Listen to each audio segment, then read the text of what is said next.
Yeah, it seems to be going good so far. What I did was I just upped my FPS. I upped it from 30 to 60. We'll see if that works.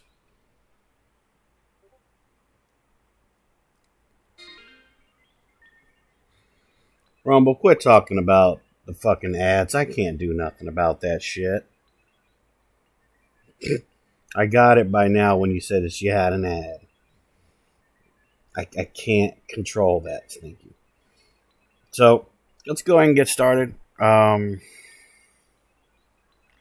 Shadow, keep your eyes open and everything okay in chat. Thank you. I'm going to do my intro again. So hello Internet, your friendly neighborhood game machine here. And today, welcome to another Retro Friday. And today on Retro Friday, we're going to be playing Digimon World 2 again. And I'm going to pray that my recording software doesn't decide to F up on me again. As you guys know, I've done a full playthrough with using the Goldhawks team.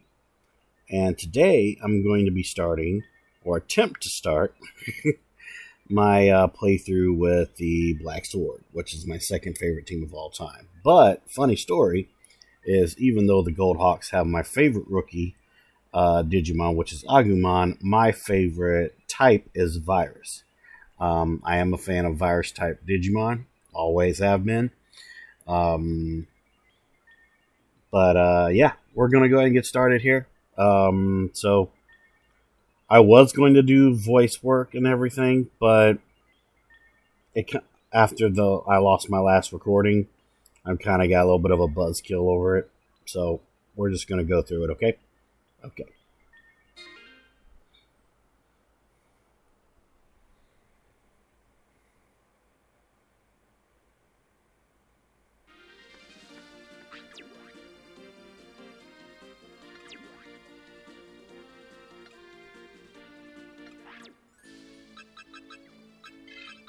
Onyx.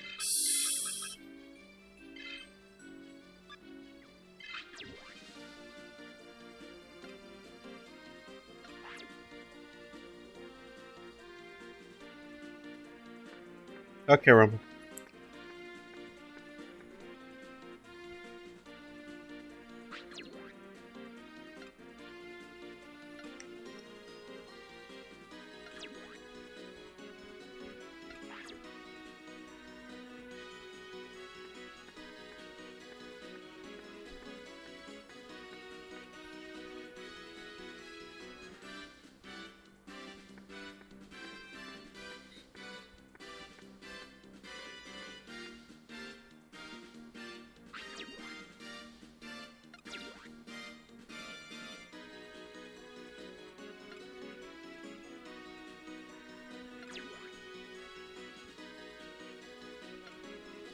Thank you, Stream Elements.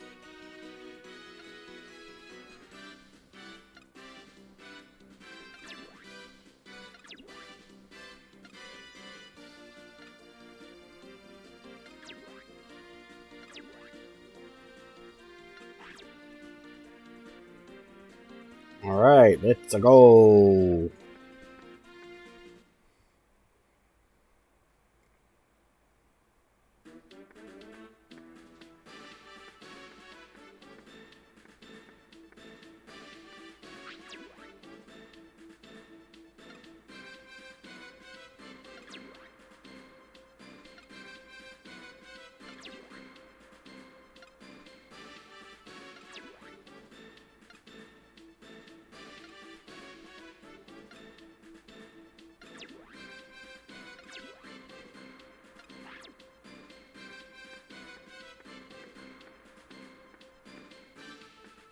I'm actually really excited to be playing this again. I always get excited when I play this game. Because this is a game I know like the back of my hand. So, yeah. I love it. Alright. Boot domain we go, shall we?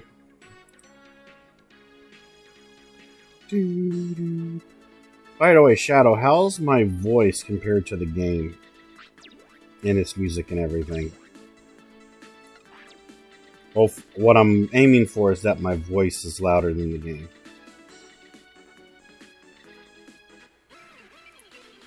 Battle mode time. Awesome. Awesome.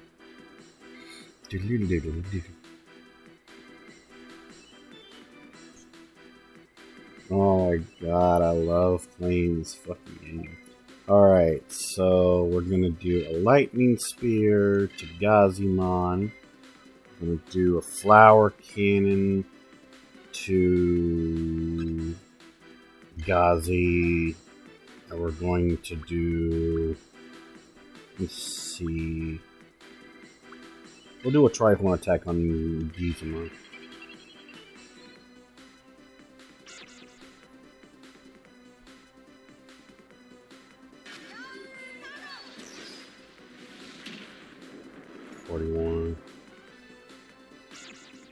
Of course you miss. It's just like when I play Pokemon. It's always the times when I fucking miss an attack. God damn it. And that would get rid of him.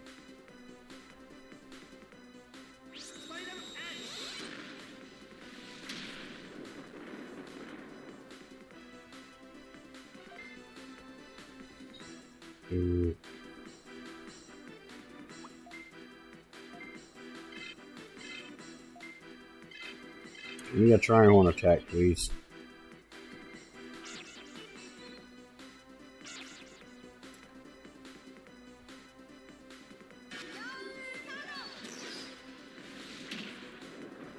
Three-9.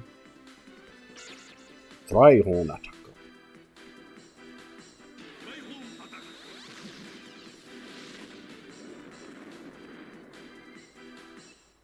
Babushka.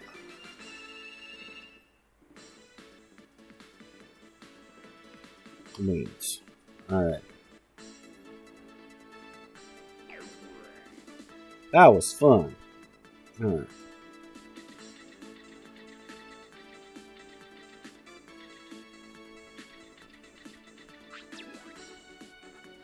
Floor portal. Alright.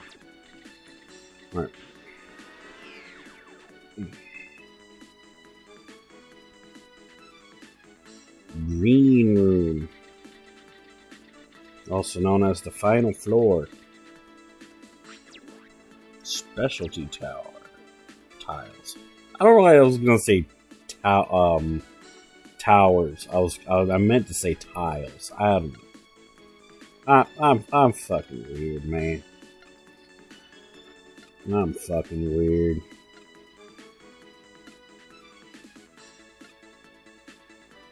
Yes. Yes, I know about the floor colors. Tamer's Hunch. We're about to meet the boss, Digimon. How do you know that? Call it a Tamer's Hunch. Oh man, this fight. I remember still to this day the first time I fought Leomon here. It was actually pretty fucking hard because of Leomon's attack. It's a counter attack where when you attack him, the damage that he does to you is, I believe, doubled. But here's the issue: it's glitched for us though. For some reason, they never fixed it, which is really fucking stupid. Okay, I need to get rid of Digimon.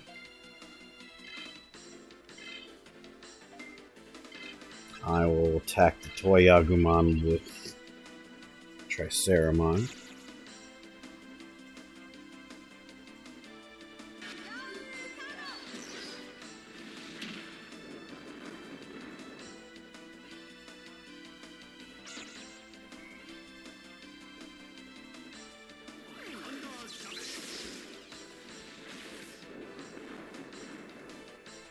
There we go.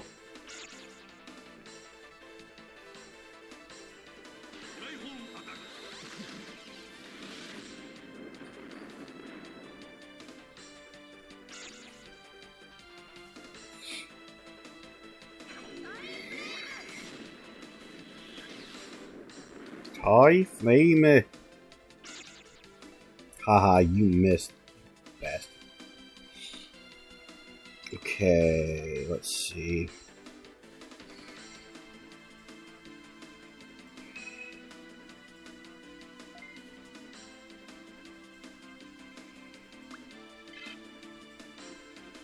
I'm going to show you a little funny way I like to be able to counter him a little bit here.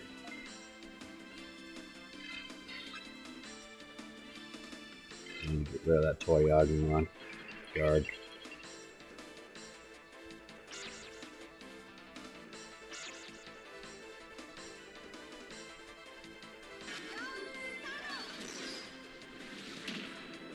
Two attacks that are similar but polar opposites of each other. Both counter attacks. Question is it going to calculate? Wow, okay, that's interesting. But okay, I'll take it. Yep, I told you. That double damage.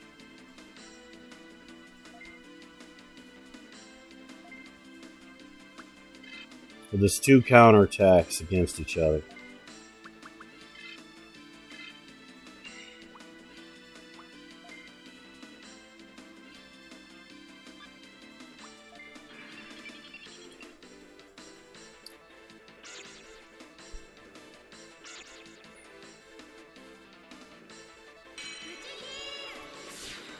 It's not going to heal much. But it's going to heal at least like half of that damage that he originally took. Now the only reason why I'm going first in my counterattack versus him going last is because my speed is better. That's the reason why.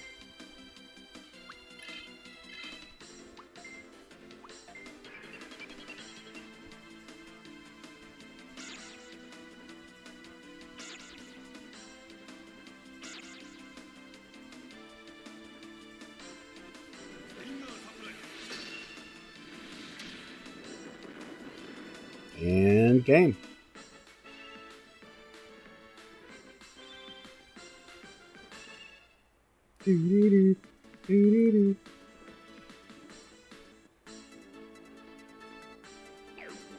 Alright, let's get our ass out of here, shall we, chap? Let's get out of here.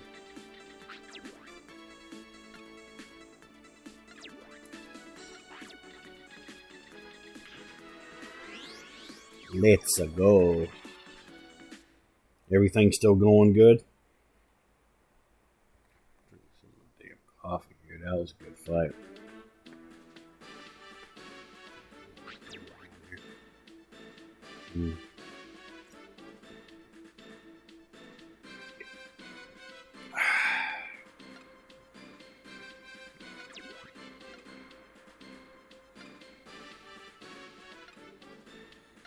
Good. It makes me happy. You have a happy emote, Mr. Tier 1 sub. And his name is Metal Agumon.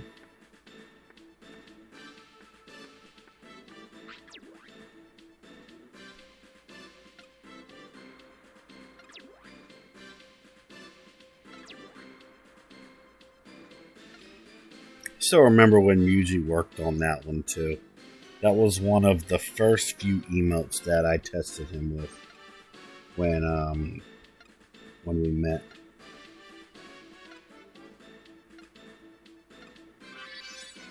Yeah. All right, so as I usually do, we're gonna name our Digibeetle Rumble. So Rumble can do a lot of his little puns when he takes damage or whatever. So Rumble, you are now a Digibeetle. You are now a tank. That's a nice name. I know, right? Best name in the book.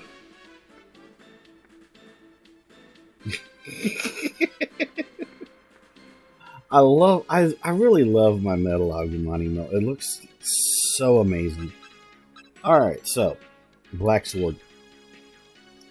As much as I want to do Gold Hawk as like reflex, I can't. I'm just not much of a fan of Digimon also as a as a partner. I mean, he's not bad.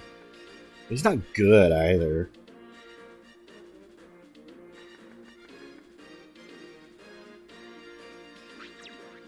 Oh yeah, Skull. I do dig Skull though.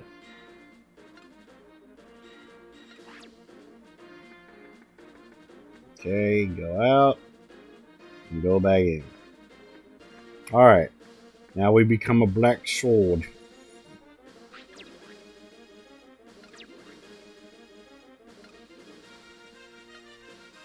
Yes, I do.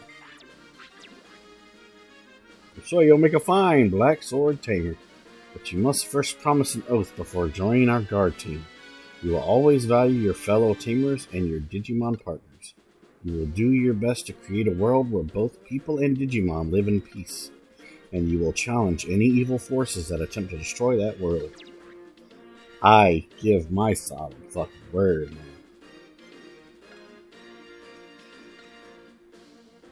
Black sword proof and a DB browser. And I get Digimon.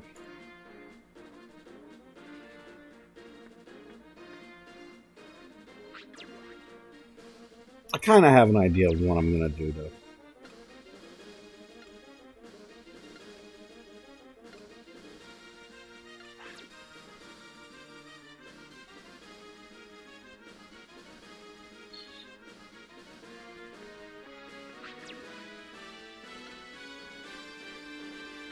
Oh, I know what I'm going to name this Digimon. I already know.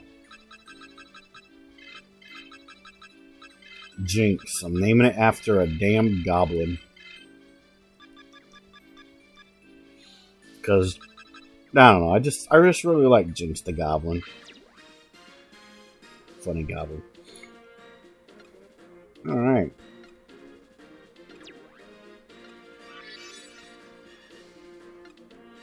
Yay, my first mission. SCSI domain. Let's do it to it. Let's get it on, buddy. I'm getting giddy. I'm excited, man. Yes, I'm the new kid, and I'm better than all of you. I don't give a fuck about you two, to be completely honest. I dig the story. I do. I know the story. I was so into the story when I was a Gold Hawk, but now I'm a Black Sword. I'm a virus tamer. Like, I care about you guys. But there is some stuff I need to buy. I think it's this one that I can get the... No, it's the other one.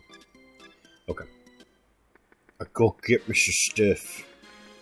I go get some goodies. Go get some goodies. So when it comes to virus Digimon, you can get kickboards and skateboards to get additional Digimon partners. Okay, we got 5 of those. Sell one of those. Let's see, 250. I'm gonna sell the HP disc. I'm gonna keep at least one of those. I'm gonna get 6 of them. Okay, let's go. Let's go. Alright. Alright. Now, let's see.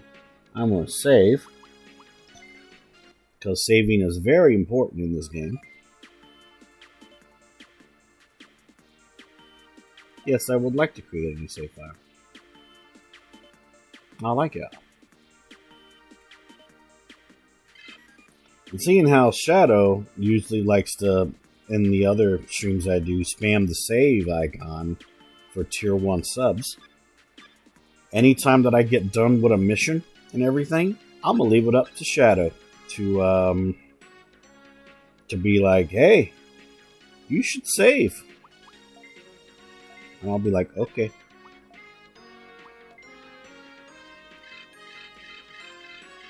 Okay. Alright.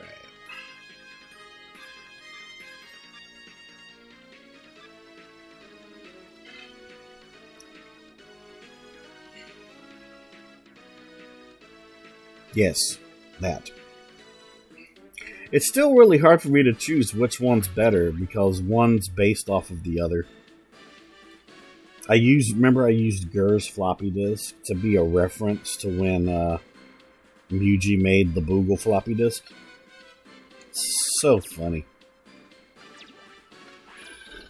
Okay, so like I said, the virus team is a little bit harder because you have to be a little bit extra careful because there is more vaccine Digimon in there than data and virus.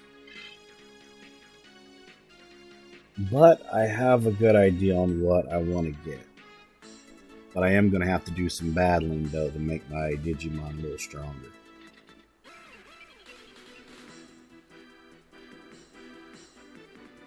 You guys know. You guys watch the Gold Horse, so you guys know. You guys get the gist, you know. Give me that. All right, let's go, Jinx.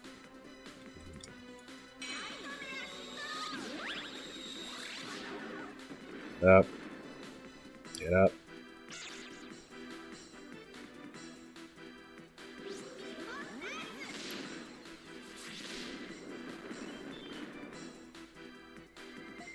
Yeah, because he's not exactly the strongest. Like you can definitely do your research and be like, oh yeah, you know, Agumon technically has more defense and HP than the other two. Oh my god, why'd you miss? Because now you're gonna get your ass handed to you. That's why I kept that, because I just knew you were gonna pull that shit, Devimon. If you take another hit, you're fucking dead. There we go. Thank you. That's why I kept that one put. Hello, Mr. Merchant. How are you doing today, sir? Greetings is a human thing, you know. Have I played any of the new Digimon games?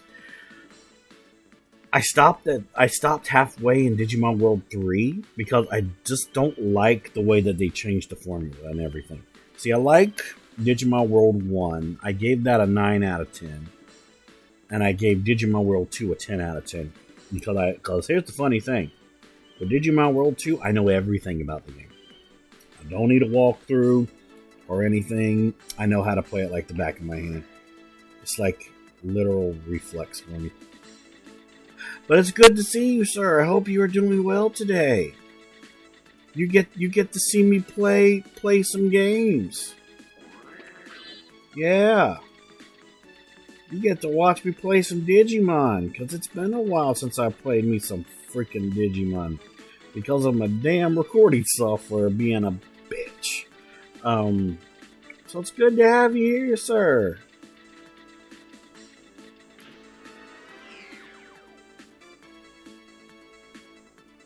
Okay, that's a Snow Gaburimon. I need him. Trying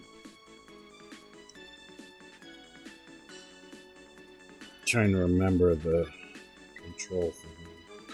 There we go. Okay, square. I'm going to need you.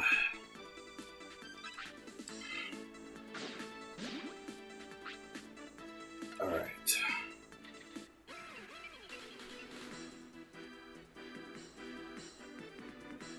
Because while you can get through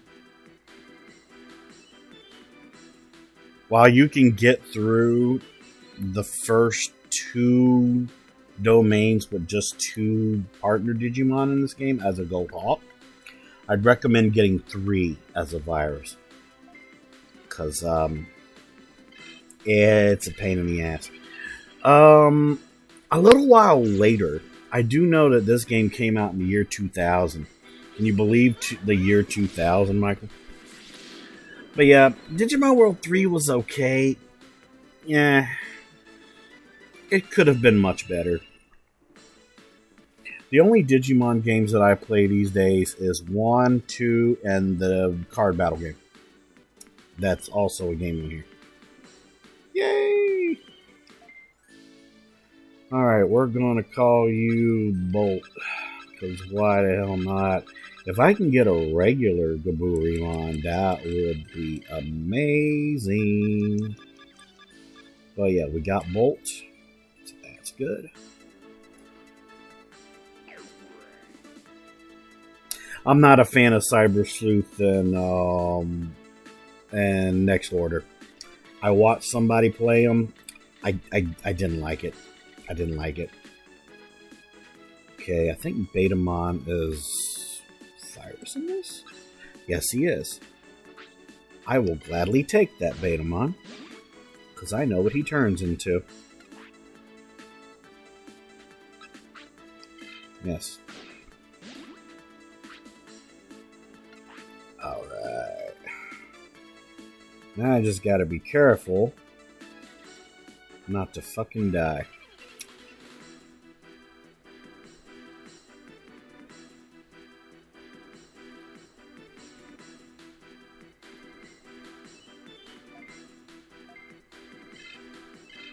Don't worry, I'll add the Snow Gaburimon in my party in a little bit.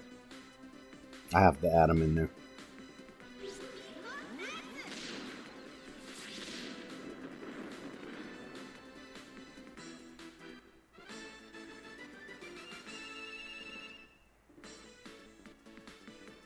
I'll watch you play it to see if I'll like it. But I didn't like Cyber Sleuth and Next Order. I just couldn't stand him. It's kind of one of those things where, you know, I never thought that the first game, nothing would be better than the first game. But when they came out with Digimon World 2, I was like, oh my god, they changed the aspect of it, but they still kept the same base formula. They just added RPG segments to it. I was like, oh my god, this is amazing. Plus, here's the thing. They added Megas. Because if you remember in Digimon World 1, the highest you could go was Ultimate. Which was very interesting, I must say so. I need this Betamon.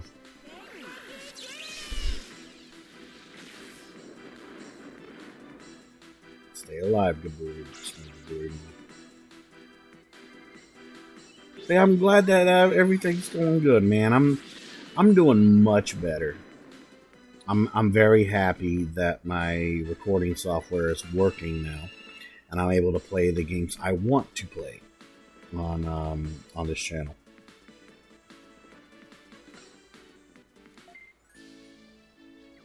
We're gonna name him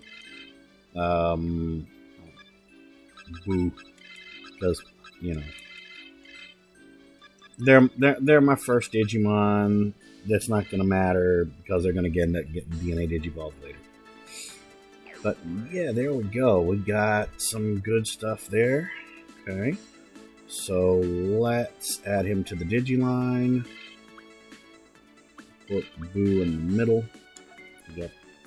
I am going to have to go back in a little bit because, as you can see, my EP is not that good right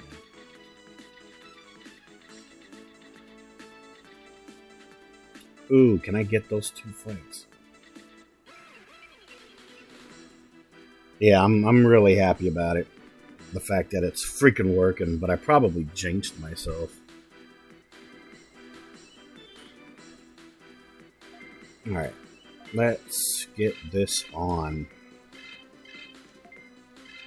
I am going to have to grind my Digimon quite a bit, though, because they're definitely nowhere near being ready for the final boss in this domain. Because as people know, I always think that the difficulty of this game is based around what team you start off in. But when you get to around, I'd say 2/5 in the game, that's when it starts to get a little bit more handleable. So, like, for example, I think that easy mode is the Gold Hawks. Okay? That's just me. But I also really like Agumon. Normal mode would probably be the virus type that I'm doing right now, and then hard mode would be data. The reason why I say it like that is because when you first start off the game, you're kind of noticing something just after being on these first couple floors here. You only see vaccine and virus types. Where are the datas? Well, that's what's making it a little bit hard. Plus, also, depending on the team you choose, you can only get virus type Digimon. Like, for example, for me, because I chose the virus team, and I can only get virus type Digimon. Now, in terms of DNA Digivolving, I believe I can DNA Digivolve with vaccines, and they turn into viruses. But the thing is that I can DNA Digivolve with something else. And as long as it ends in me being the same type as my group, it'll go through.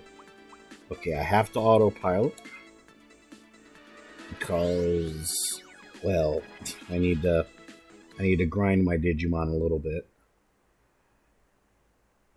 Plus, I gotta get money to get some upgrades for my thing. But this is technically me getting out of a domain/mission, so Shadow, go ahead and do what you know you want to do. Go ahead and do it. I'm going to wait here until he tells me to do it in chat. Plus, I want some of my coffee. So.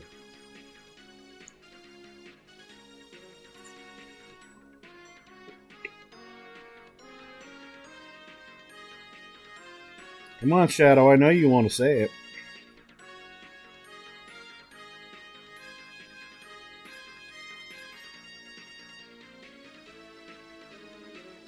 There we go. Yes. Tell Onyx to save his game. Yes. Because here's the thing. Just like Digimon World 1, well, it's a little bit more influenced than Digimon World 2. If you don't save your game, you start all the way at the fucking beginning of the game. So, yeah, save your fucking game. Alright, let's see how much is needed to upgrade my EP. My engine power. Okay, I think the blue guy is the ammo man. Here are the parts. Okay, what we got here? Alright, so I don't need HP, I need EPs. Okay, so okay, I can just upgrade it. Okay, I have to upgrade the crab. Alright. I might need more HP though for it sooner or later. Especially when I run into the acid traps.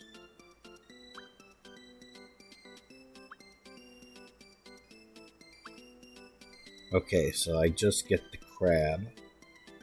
Okay. So that means, how much is it to upgrade?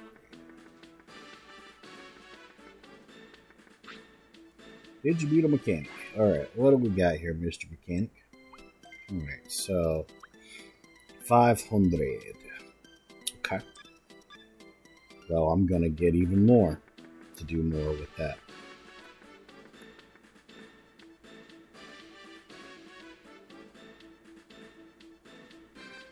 Because we got to make Rumble nice and strong and be able to last long, you know. Because if we don't, you know, we'll end up breaking Rumble, and we don't need to break our tank. That would be bonkers. Plus, this is a good chance for us to grind levels for our Digimon. Because now that I have 3 Digimon, I need to make them stronger.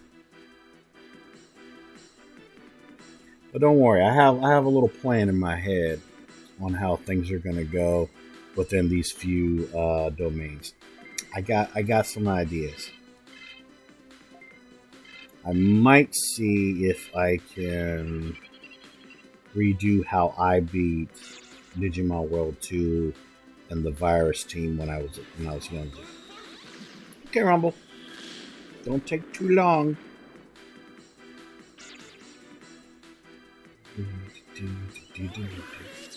Also, Michael, I switched from using the EPSXE emulator to DuckStation.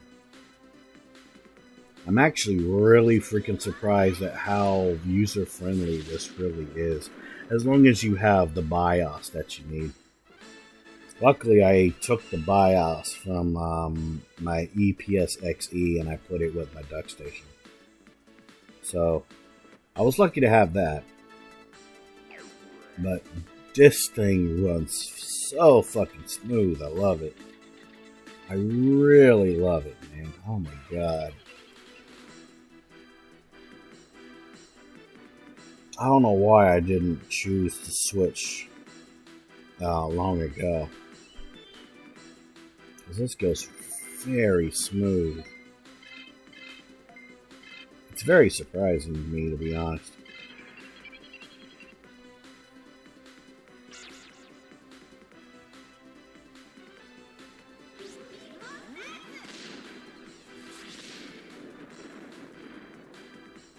Let's make my boy stronger, faster. We have the technology.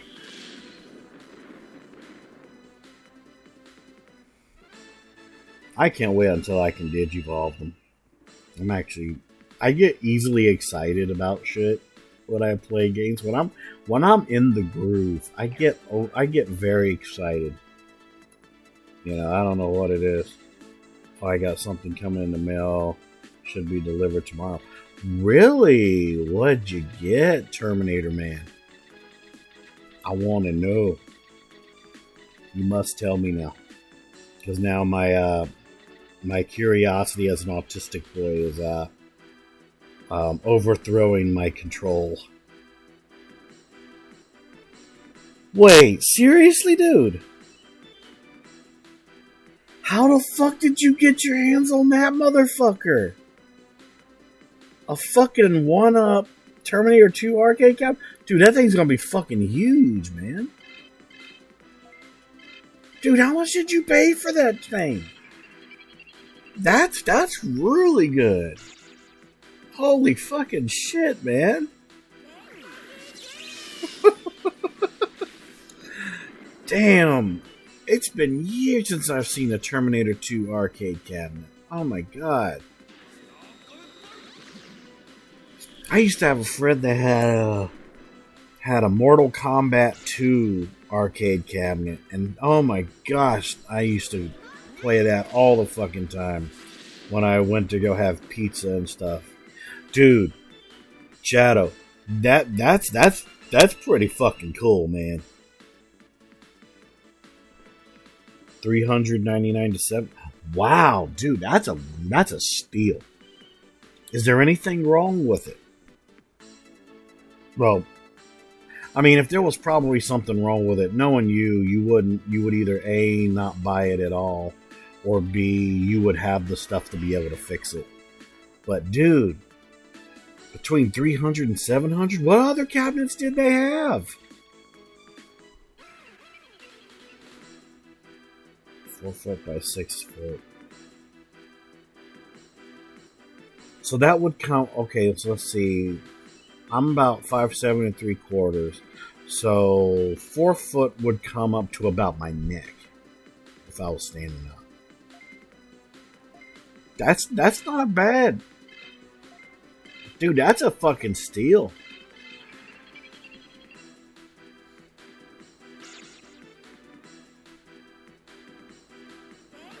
Man, it's brand new and they just released it in February. Shit. Nice.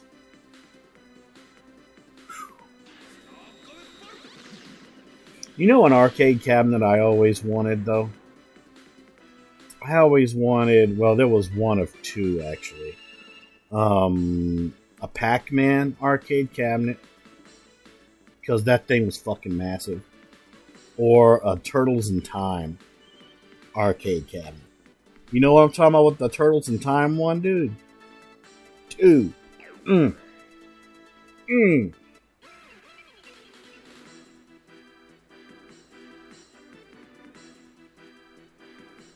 Yeah, there's a place that I like to go to eat sometime called Mellow Mushroom, and they have an arcade cabinet in there with a custom Raspberry Pi in it, and it's an arcade cabinet that can play NES games. And I usually used to go there to eat, and I would go there just to play some Super Mario Brothers 3. Oh yeah, please send me a pic of it later, man. I want to see that shit. I'm still waiting on my fucking lightsaber to come in the mail too. I was able to get the old school limited edition Star Killer 4-prong lightsaber toy. When Star Wars: The Force Unleashed first came out, it was the Sith Stalker lightsaber that you get when you do the evil ending with Star Killer and Force Unleashed. I can't wait to get that fucking thing.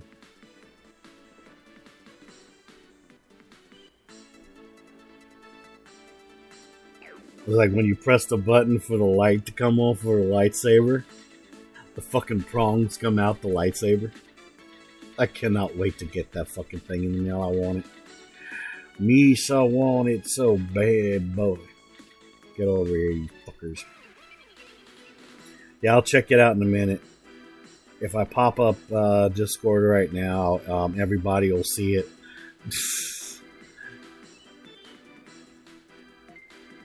Let's get you guys a little stronger, though. I need these guys to get strong.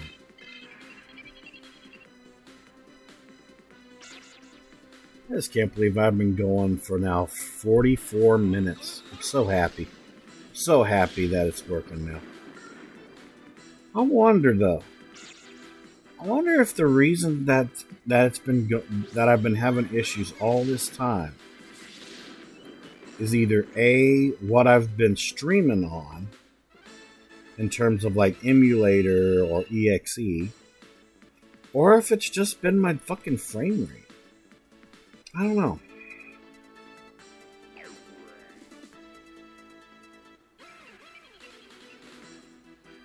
But like Rumble, I'm not going to really ask any questions about it. I'm just going to be grateful that it's working.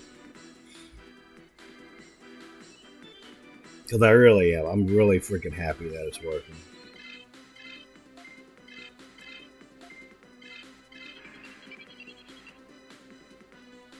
Yeah, I saw that, dude. I saw that. But you can keep your Luke Skywalker. I want my 4-prong lightsaber from fucking Star Wars Force Unleashed, man. Dude, man. Michael, wouldn't it be so fucking cool if we ever did get Star Wars The Force Unleashed ported to fucking PS4? That would be bonkers. But you know they're not going to do it, though. Because of the rights of Star Wars changing hands to fucking EA. Want to loot this chest. Oh, it's an EP pack.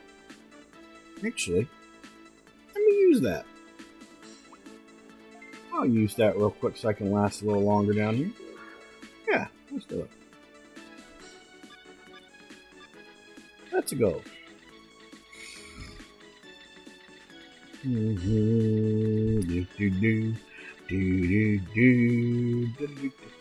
Yeah, it's a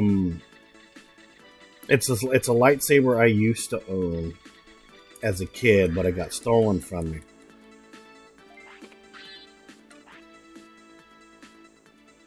Wait, what did they release on the Switch?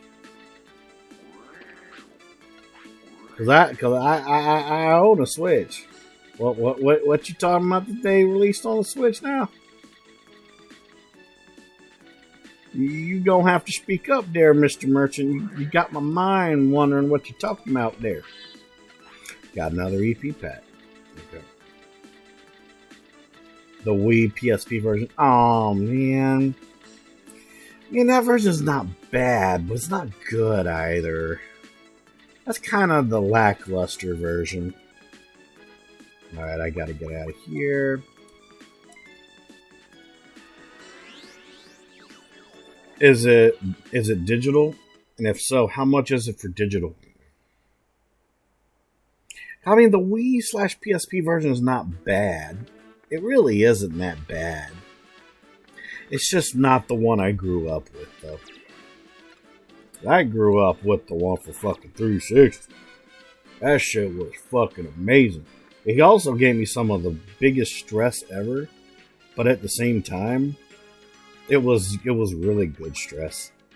It was that progression stress, you know? That progression stress, my dude. My dude! Hey, hey! I guess I could upgrade my engine. Yay! Yeah, I got 500. I'll upgrade it right now. So I asked less, a little bit longer. Also, I can't wait until Wolf DNC plays Digimon World 2. He's been playing Digimon World 1 lately. He's automatically given it a 10 out of 10. He says he's going to add the soundtrack to his music player. I've been very happy about that. But I do wonder how far he'll get in Digimon World 2. Because it's a different formula.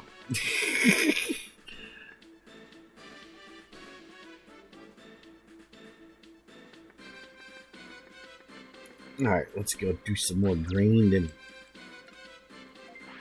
Because I don't want my Digimon to die.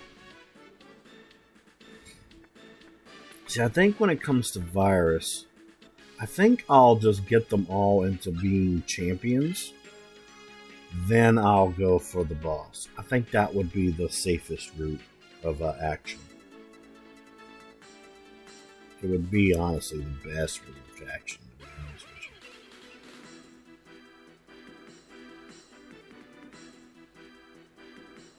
Plus, I'm having fun. I'm fucking relaxing, dude. $20 digital. I'd have to save up for that. Can't really do anything this month. I mean, unless I get gifted $20 for my birthday or something. Then I'd probably get it. Because right now I've been playing Pokemon Arceus for the Switch. I got that a few days ago from my best friend as an early birthday present. I've been enjoying the hell out of that game.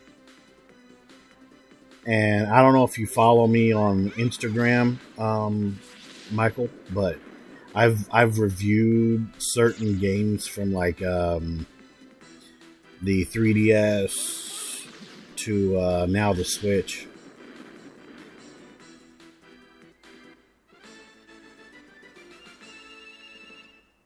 Well, the thing is, I have the Switch that is like one solid thing. I think it's called the Switch Lite or whatever. But anyways, yeah, Pokemon Arceus has been pretty damn fun. I've been really enjoying it. I love how technically I could just chill and catch Pokemon while also doing progression. It's been really fun. Right now, let me see. The Pokemon I chose for my starter was Cyndaquil.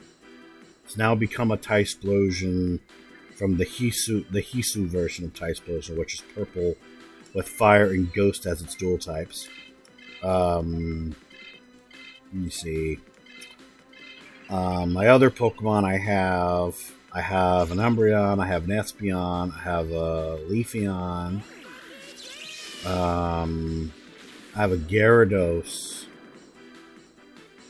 and my sixth Pokemon always switches around.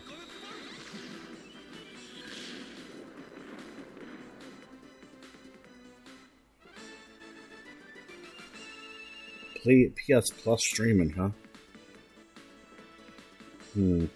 I thought that Star Wars The Force Unleashed 1 and 2 were for PS Now. And from what I was told, you can't really stream PS Now games unless you have a capture card for PC. But if that's the case, I might look into that too. I mean, we'll see. We'll see what happens. Because if I can stream Star Wars The Force Unleashed 1 and 2 directly from the PlayStation 4, oh, that gets me so fucking giddy. Oh. Because you can just ask Shadow. Every time when I've been playing Star Wars Jedi Fallen Order, I'm like, has EA never played Star Wars The Force Unleashed? Oh, they got rid of PS Now, but yeah, you might not be able to stream it while streaming the game on Twitch. Oh, directly from the PS4? That sucks. That sucks. But I do have a stronger computer, so if Star Wars The Force Unleashed is on Steam, I might look into that. If it's not glitchy as fuck. Either that or what I'd have to do is, I could just be like, hey, maybe I'll just save up some money and PayPal actor Michael Merchant so he can play Star Wars The Force Unleashed for me on his channel and let me know how it runs. I don't mind doing that. I'll pay for content for actor Michael Merchant to stream.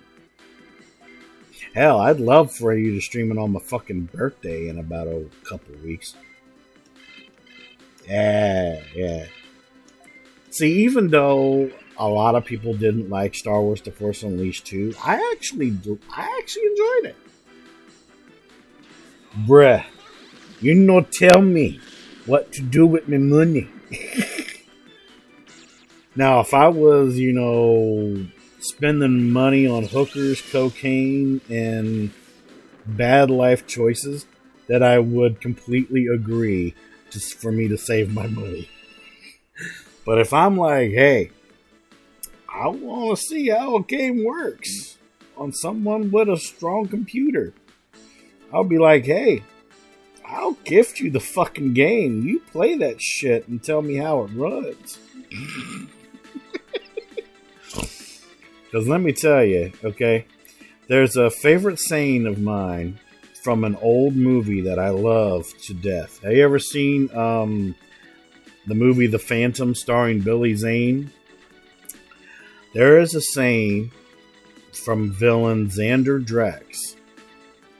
And I've had this whole saying in my brain ever since I was a little kid, okay? And that saying is, I usually get what I want. I can do it already. I was even going to see if I can play it on my Steam Deck. Alright. And if I can't make the streams due to life, because life likes to get in my fucking face a lot, record it, put it on your YouTube channel, I will watch it, and I will most definitely comment the hell out of them. By the way, you need to upload your other parts to the DLC for Terminator. You kind of stopped with your uploads there, sir. Because I got to part 6, and I was like, where the fuck is the rest of the DLC? Well, I need to go find them then. I need to go search on the YouTubes again. And I got to, I think either part 5 or part 6, and I was like, where'd the rest of the parts go? Where'd they go? Is he fucking with me or something? Like, what the fuck, man? So you can tell I'm fucking chill right now. I'm just playing one of my favorite fucking games, reading chat, and just being a fucking goofball son of a bitch. I'm having fun. I'm having a good day. This is what it's like when I'm in pure fucking chill mode. With no fucking technical difficulties. I'm just like, yeah. Now if I can just get either drunk or, up into the clouds, if you know what I mean, it'll be an even more chill situation. Which I'm working on that for my birthday when it comes to playing Bloodborne on my birthday stream.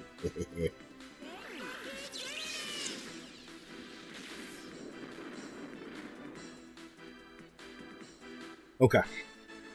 I will check that after my stream.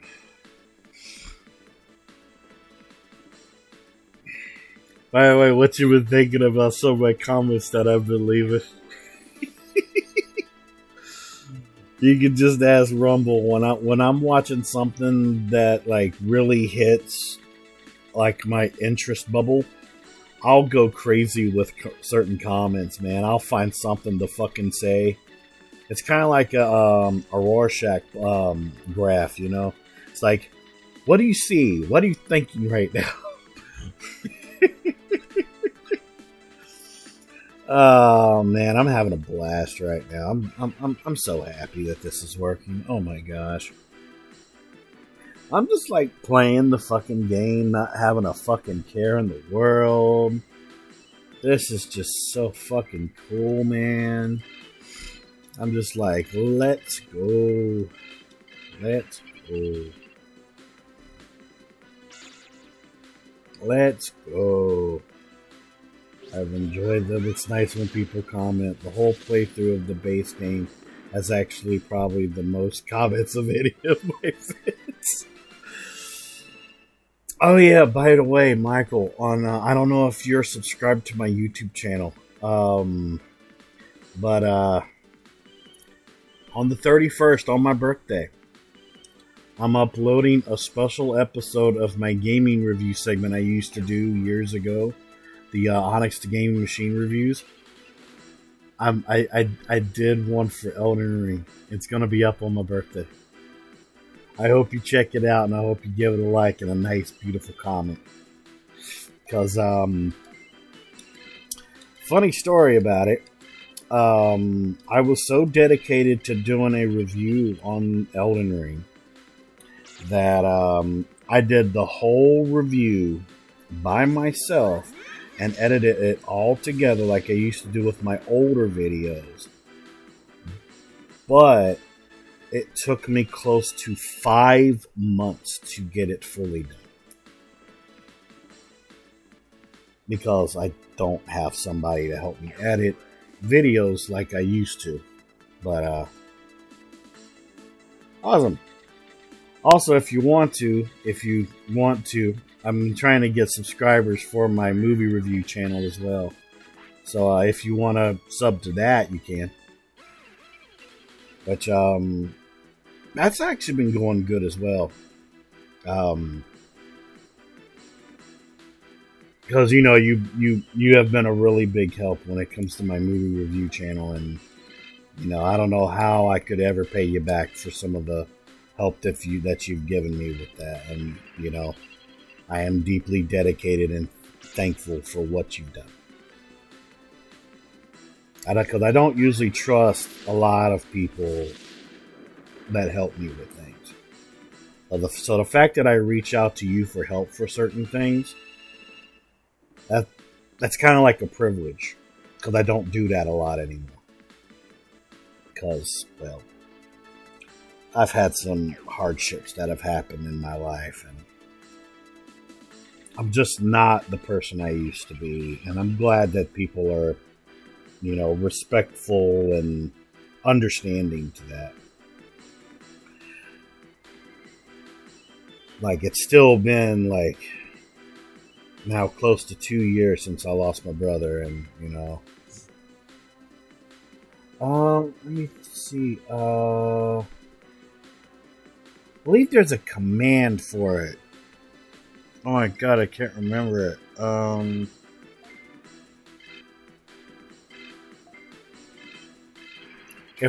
Whenever Rumble comes back, he'll probably look at the commands and he'll put out the command. I don't remember the command because I changed a lot of my bot stuff in the chat because it became such a spammer. So, but it's basically Onyx the Movie Guru Reloaded on YouTube.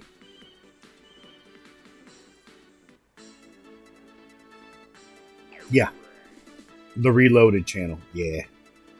The reason why I don't have it on my old channel is because I forgot the password. I thought I could have made that last one, but it's okay. Yep, go ahead. That's okay. Now you're going to see what happens when I don't use the autopilot.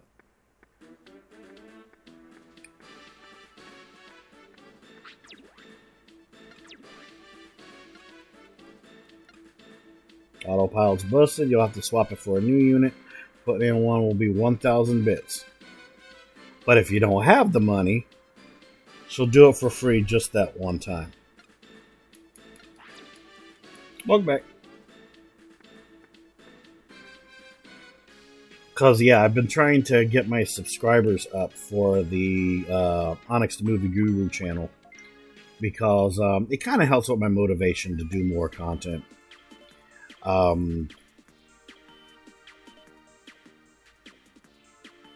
But yeah, it's been pretty damn useful though.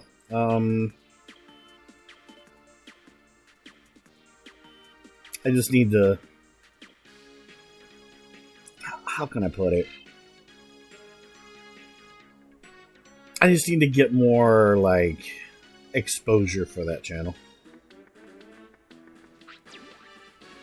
Like, honestly, I don't really care about the exposure I get on my Onyx the Gaming Machine YouTube channel really as much, because the algorithm completely fucked my channel years ago. But when it comes to the movie channel, it's been an interesting situation with the movie channel.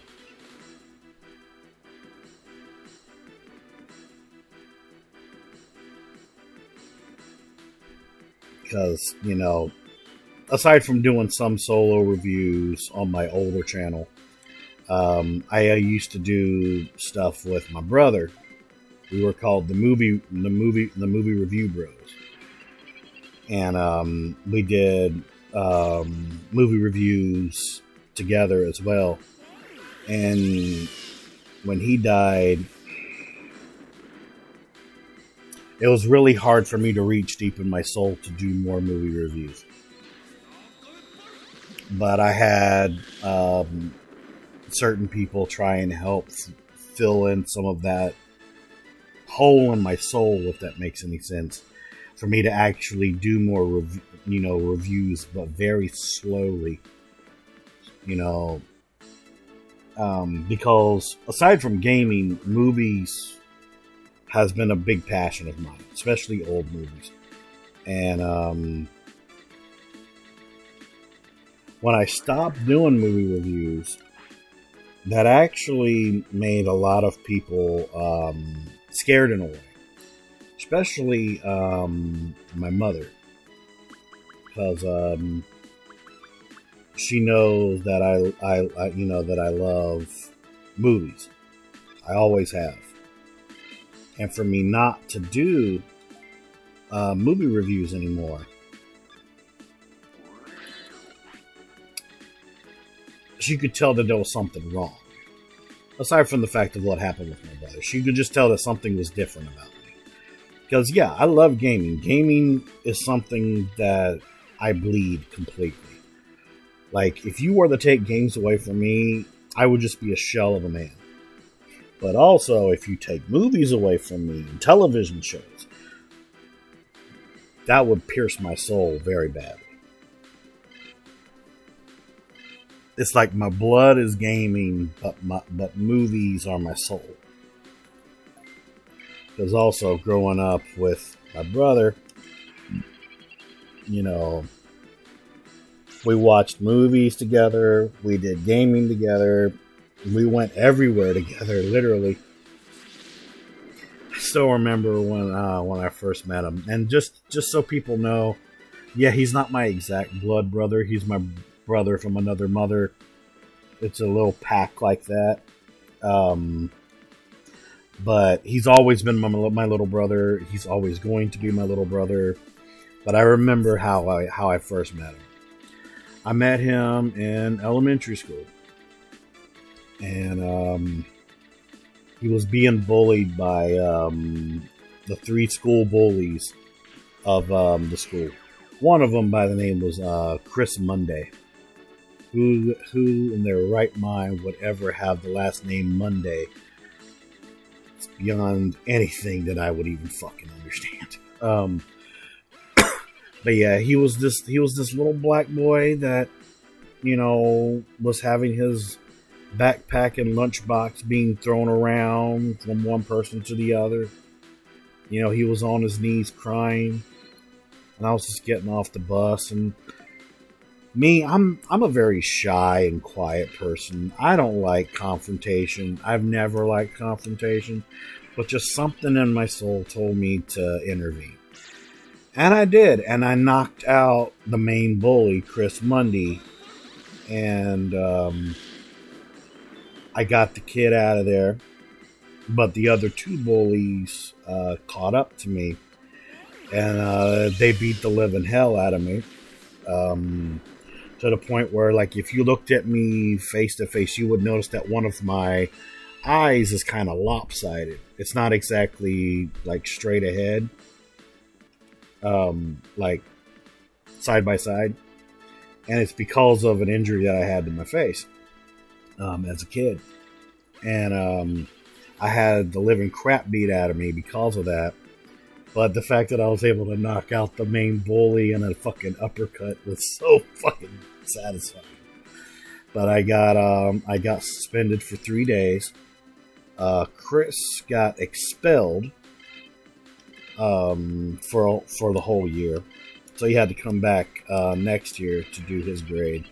And the other two kids, they got suspended like I did. And when I got back, my injuries, they were good. I was fine. I wasn't bruised up or anything anymore. I sat at the table in the corner for lunch, as I usually did. Sat in my corner during classes and stuff. And I was in the lunchroom, eating my sandwich and whatnot, because I didn't like school lunch back then, because we had that cardboard looking pizza shit, and that was terrible. And this little chubby black boy came up to me, and he sat in front of me, and he said, "Hey, thank you very much for helping me that day." I was like, "Hey, no problem, man, no problem." And he introduced himself to me, I introduced myself to him, and that was it. We became Yu-Gi-Oh friends, Pokemon friends, and he was one of the first people that I ever trusted. Then later on down the road was my other best friend, James, which I still hang out with him still to this day. He does trucking, but when he comes back into town, we go and get steak. We go to the mall. We go watch, good movies at the theater if there's ever anything good out. We play Pokemon cards together, stuff like that. But yeah, both of them were like my brothers. Him and James, Yeah. And I still remember it very well. I was streaming Manhunt, of all freaking things. And I had gotten a message on Facebook telling me that my brother was not alive anymore. And it was late October. And I couldn't keep streaming that day. And around November, I started eating myself to death. I was overeating. I was drinking more heavy than I usually do. And I started getting health problems because of it. Because honestly, I'm going to tell you this. I felt lost without him. I felt like I didn't want to be alive anymore. Because, me and my brother were like a coin. You get rid of one side of that coin, what's the coin even relevant of anymore, And yeah, started having health problems and everything. And all throughout 2021, well, from December through 2021, I was having issues with my denial. Wondering if I should go get therapy, which I go to therapy now. Wondering if I should care about my health, which I do care about my health. But I didn't make the decision to do therapy or even do exercise until the end of 2021. And my mother, well, her stepmother, but so I call her my real mother. She helped me motivate myself to, not delete myself. I'll call it that. Not to delete myself. And since the beginning of 2022 in January, I was 320 pounds. And now, in July 2022, I'm now 296 pounds. I go exercising about close to 3 times a week. I go to therapy every 2 to 3 weeks. Sometimes it's every 2 weeks, maybe, or stuff like that. Because sometimes I do actually run out of stuff to say. I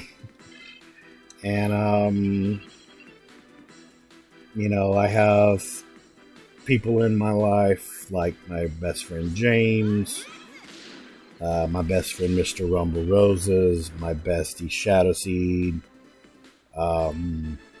even you, Michael, even you. I have people like you guys in my life that make me feel like my existence means something, Because for one, when I do gaming, live streaming, and stuff like that, I don't want to be famous. That's never been a thing I want to do as well. Excuse me. Coffee went down the wrong freaking pipe there. I've come a long way. And I've never really thought about being famous. You could ask Mr. Rumble Roses, my main goal of being a streamer was to give back to the people that gave me support when I did YouTube, and also, to show people that even the average Joe can actually be good at games. Because I used to not be good at Souls games. I was just a guy that played retro stuff. I honestly started playing DOS games of all things on YouTube. I played DOS games and I did wrestling reviews back in my start. And I'll admit I don't have a lot of friends anymore. My standards have gone up really high when it comes to friends and stuff. But, that's a good thing. Because there is such thing as having too many friends. There is.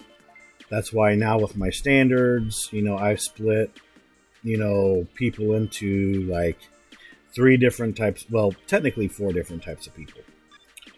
And that is acquaintances, friends, best friends, and family. And I don't have a lot of people in my best friends and family section. But I do have a lot of acquaintances, and I have a lot of friends, and I have a lot of like regular friends.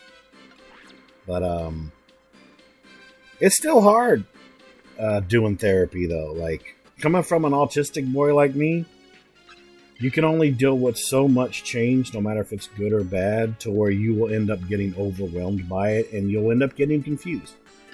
That's been going on with me lately. Even though now it's getting close to now 2 years that my brother's not here, I still wish he was here. But I've gone through enough of the beginning stages of denial to be like, He's not coming back. He would honestly want me to move on with my life. That's what he would want me to do. But he would also want me to keep an open mind and be like, we'll meet again one day.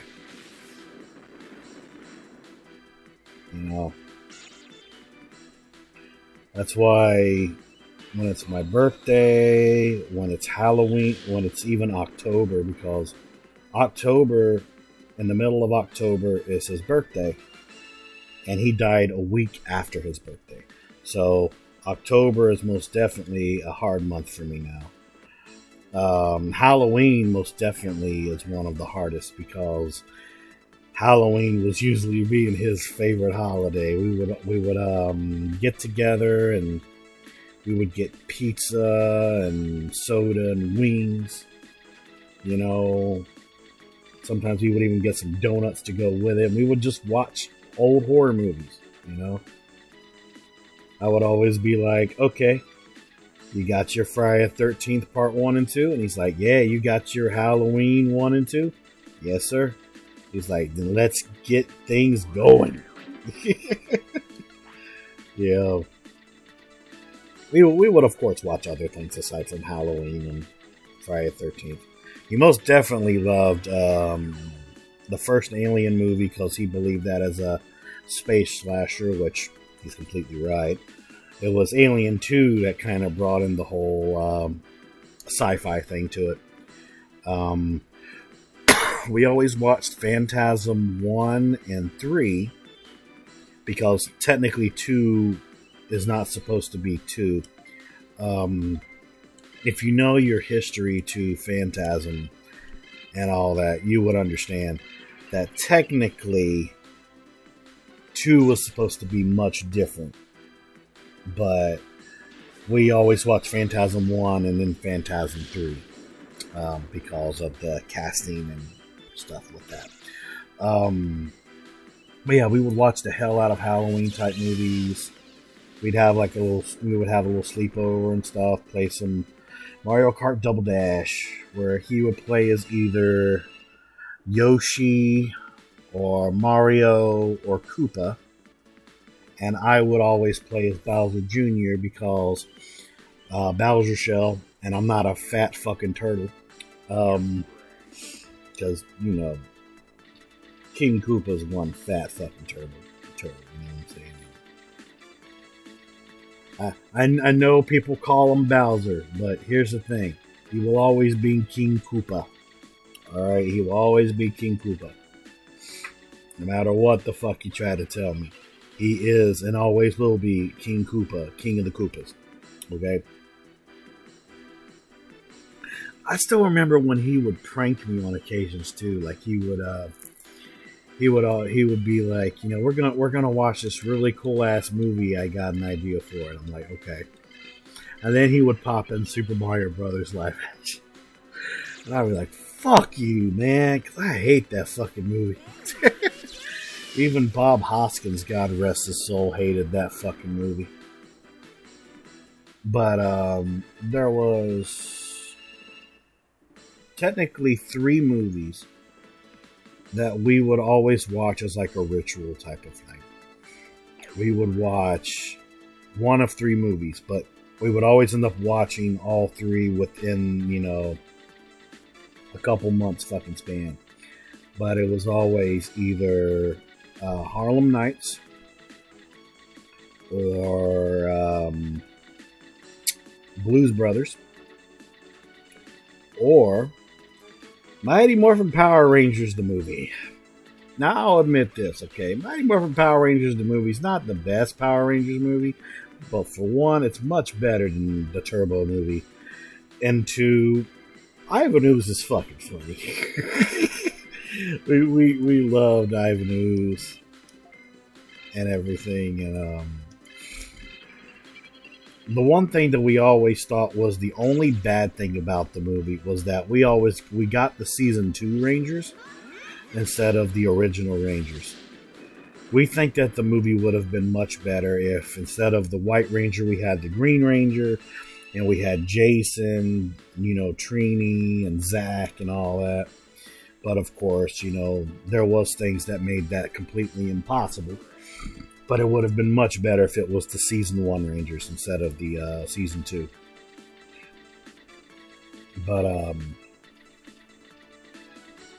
But yeah, it's a weird little situation with that. It's a very weird situation. Let me use one of these EP packs because I want to last a little longer. Go. But yeah, it was always those 3 particular movies that we always watched more than any other movie ever. And we watched a lot of stuff. We watched a whole lot of stuff. In terms of the Terminator, I got him into the Terminator.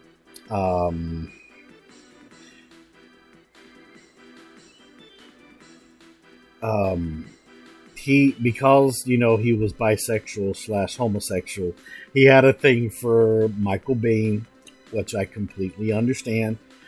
He liked Michael Biehn. He loved Kyle Reese. And I get it. Back in that day, Michael Biehn looked pretty cool. Fuck yeah. But, I got him in the Terminator. But, actor who played Zach left because he was injured on set. Yeah, I know about that. And I already know about what happened with David Yost. He was made fun of a lot because of his sexual preference. Yeah, he did not deserve the shit that he got put through. No, he didn't. Yeah, I know all about that. And also, still to this day, Amy Jo Johnson is still doing stuff when it comes to television. And she looks like she hasn't aged one fucking bit. I think she has a daughter now, too. I think she has a daughter. Hell, Jason David Frank who played as Tommy, he's looking pretty damn cool, too. He's in the best shape of his fucking life. Even though, honestly, when me and my brother would watch Mighty Morphin Power Rangers, my favorite was always the Green Ranger and the Red Ranger. He was, the weird part about it, he was a fan of the Black Ranger. But he said only Zach. He did not like Adam. And I didn't understand why he didn't like Adam for the longest fucking time. Until he finally told me. He was like, come on, he's a Power Ranger breakdancer, man. That's freaking awesome, dude. I'm like, yeah, I can see that. I can see why you'd like that. Because, yeah, Zach was a fucking breakdancer. He was a freestyle dancer. Yeah. But yeah, I liked the Green Ranger and the Red Ranger. Trying to think about what else. Let me go ahead and do my thing here. The grinding always with virus is a little bit more tedious than it is with vaccine. Now you're kind of noticing why. But yeah, I mean, Mighty Morphin's changed a lot. Now, when it comes to my villains, I hold a special place in my heart for Lord Zed. I understand Lord Zed is American made, and he was one of the best American made things ever in Mighty Morphin. Okay? Nothing against Rita Repulsa. Okay? She was cool. I especially like her when it came to Zoo Ranger a little more than original Mighty Morphin. Because her story was different. And plus, the story for Zoo Ranger was much different as well. In case people don't know, Zoo Ranger is the Japanese version of Mighty Morphin Power Rangers where they got the stock footage from. And funny story was there was a big twist at the end of Zoo Ranger where you found out that the Green Ranger and the Red Ranger were actually brothers. They were separated at birth and put into different clans. The Red Ranger was part of the Tyrannosaurus clan, and of course the Green Ranger was, part of the Green clan, the Dragon clan. But yeah, it was fucking crazy. when I found out about that in Zoo Ranger. Plus, also, I love what they did with the Dragon Zord in Zoo Ranger a little bit, even though he's called Dragon Caesar. Caesar is the only Zord in literally Mighty Morphin Power Rangers history, kinda, where he had feelings. He wasn't just a machine that you used to fight stuff that grew bigger. Dragon Caesar actually had a soul, if that makes any sense whatsoever. And my brother thought that was really, really cool. He was like, why did they do that in the American version? I'm like, I don't know. But in terms of my favorite Zord, it's a tie between the Dragon Zord, also known as Dragon Caesar, and Serpentera. Serpentera is Lord Zed's greatest creation. And still to this day, I remember when they introduced Serpentera in Mighty Morphin, and Serpentera destroyed the original Megazord, and literally, he almost destroyed not just Angel Grove, but even the planet Earth itself because of the power of Serpentera. The only problem with Serpentera, and it was Lord Zed's undoing, is the fact that Serpentera took so much power to use. But damn, the Serpentera was fucking awesome. And it was one of the few times when I was a kid where I was like, are they going to kill Power Ranger? Are they going to kill one of the Power Rangers? Oh no! But technically, I believe it was...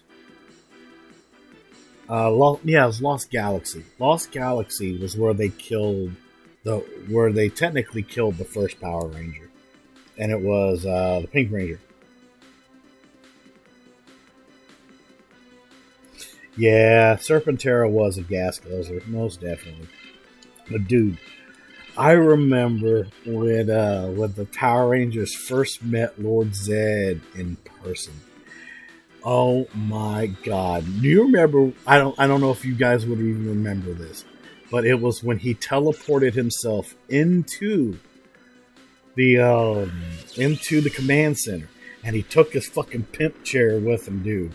Like, a fucking lightning bolt came out of the fucking sky in front, like right above the fucking command center, and he teleported into the command center with his fucking chair, and he was laughing. Everybody was fucking scared. All the Power Rangers were fucking scared. They were like, oh shit, this guy could probably kill us.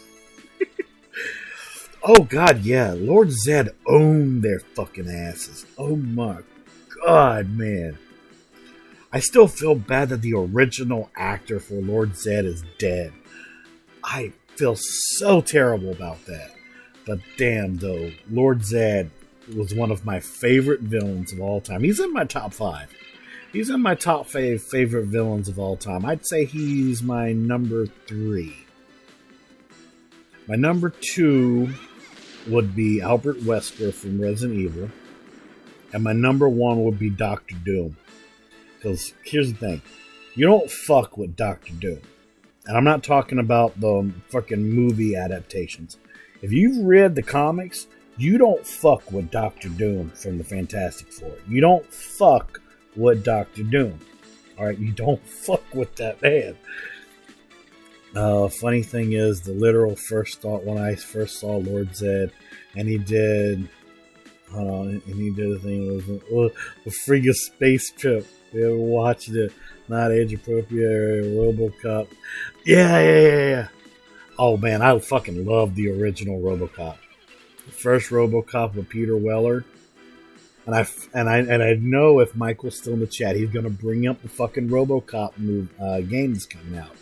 And the fact that they modeled RoboCop after Peter Weller's RoboCop is fucking outstanding. Because of that RoboCop teaser that they showed,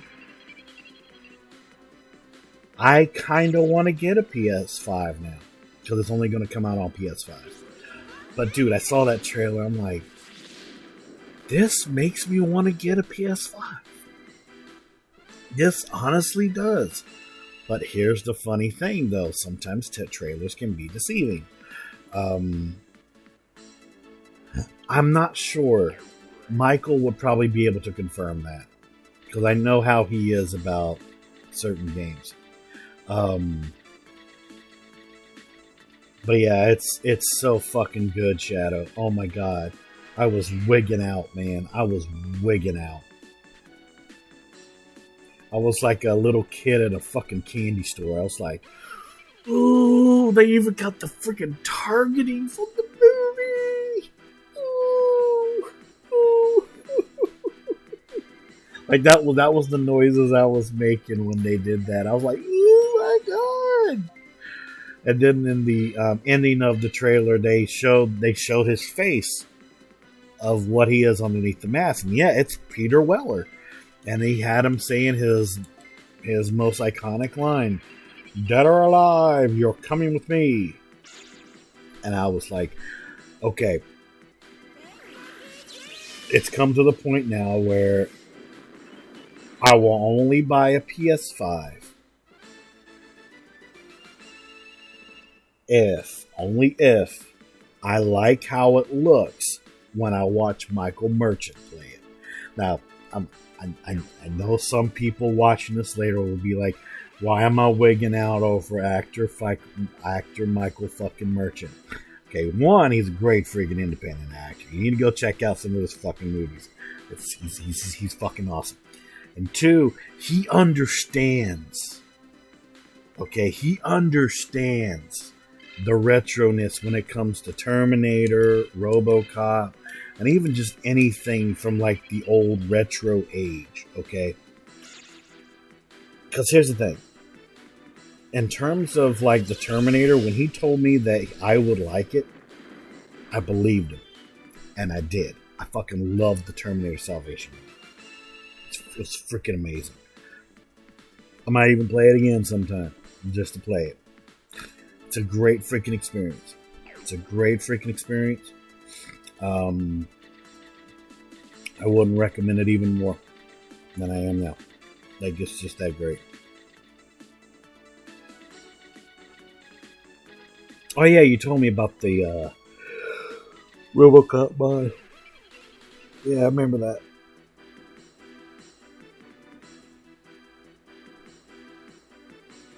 Well, it's been a good while since we've had an actual good RoboCop game. Not counting the one that technically got canceled on mobile for New School Robo. Which, I mean, I didn't mind New School RoboCop. I didn't mind the fact that they made it possible to jump and to run and stuff like that, but they changed a couple things in the movie for the lore, and it frustrated me. One day I'll probably do a movie review on New School RoboCop.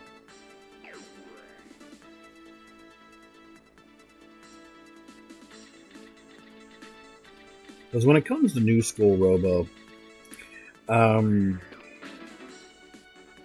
nothing against it. It really tried to do something new, but there's a reason why there's no sequel out. Because it didn't do that good. But I think if they would have kept the story similar to what it was in the original RoboCop movies, but like did a couple small little adjustments to it, I think it would have been a smash hit.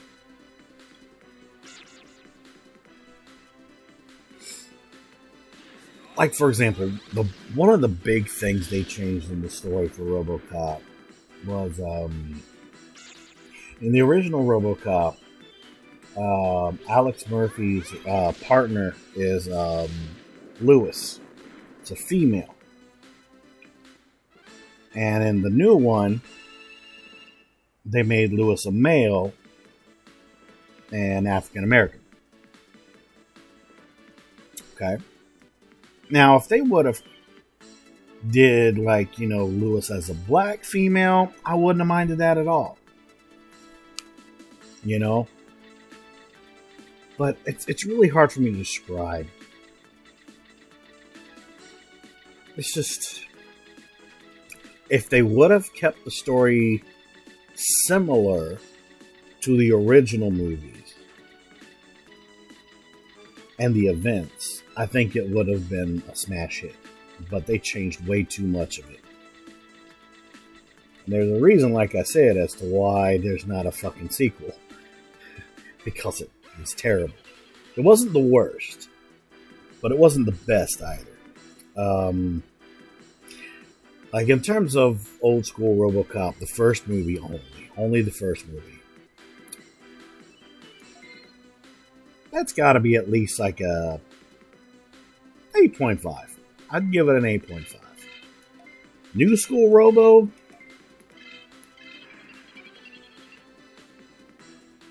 5.5. But but people got to know how I rate things. If I rate anything lower than a 5 out of 10, it would mean that I would never ever want to watch that movie again.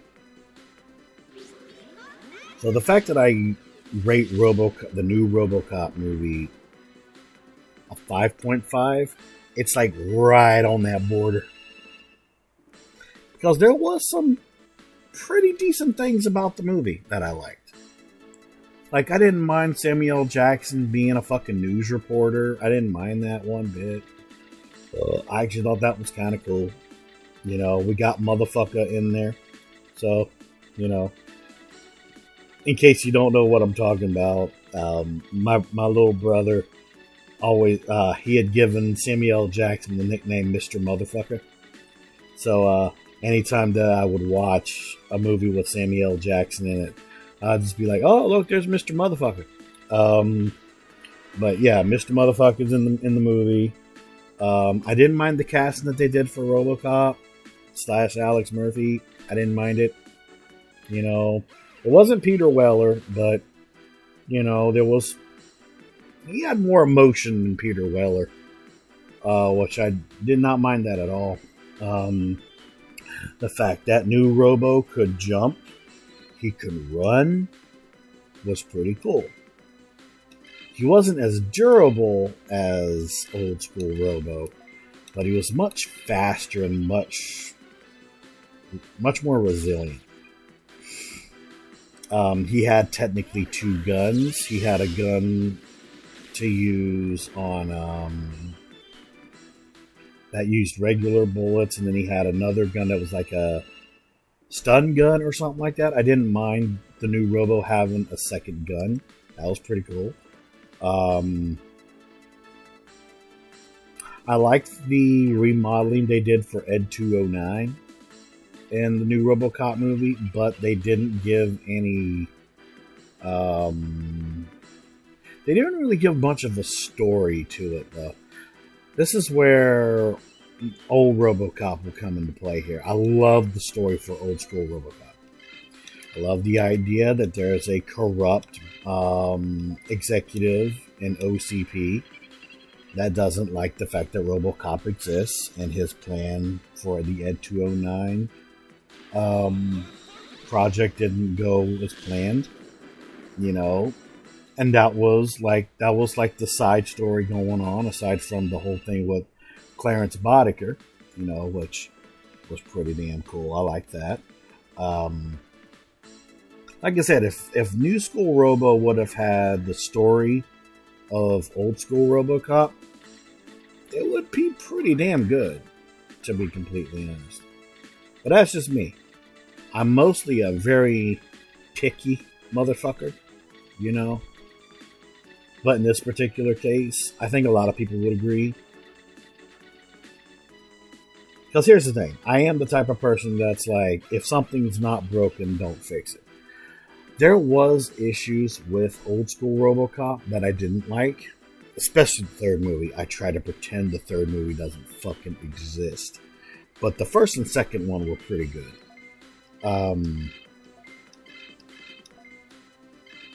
But, I don't know. But I try to pretend that the third RoboCop movie doesn't exist. There was a couple television series that came out though. Two of them were cartoons. One was really, really good. Shadow knows which one I'm talking about. And then there was another one that was really bad. And then there was one with live action, which was pretty good. There was a live action, I think it was a 4 or 5 part series. Then, of course, there was the RoboCop television series, which that wasn't really that good. No, I don't need to fight the boss yet. No, I don't need to fight the boss yet. Not going to do that. Yeah, there was also 2 live action television series. There was one that was a 5 part series, I believe, with real people in it. That one was really, really good. But the live action television series that there was another one. It was for it wasn't that good. The casting was kind of weird for that one, but I liked the 4 to 5 part miniseries though. That one was my favorite because it was basically OCP trying to redo the RoboCop program because they felt that they could get the same results and everything as they did for Alex Murphy. But they did, but they didn't at the same time. But it was a really good series though.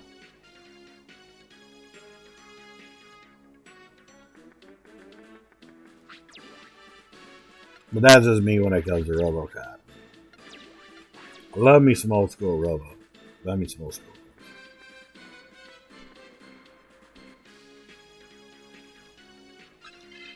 But yeah, back to Mighty Morphin though. Mighty Morphin Power Rangers though. There was a couple movies that came out for them. I've said it already. I'm gonna say it again. Turbo, a Power Rangers movie, that was pure fucking trash. I didn't like it. The only good thing about that movie was Divatox, fucking space pirate, and their fucking ship is a fucking fish submarine. I love that. Plus, also Divatox has some great fucking titties. So there's that.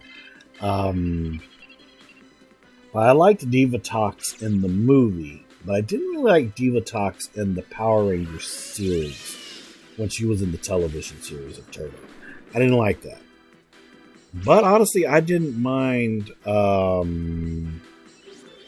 think his name was TJ, who replaced Tommy as the Red Ranger.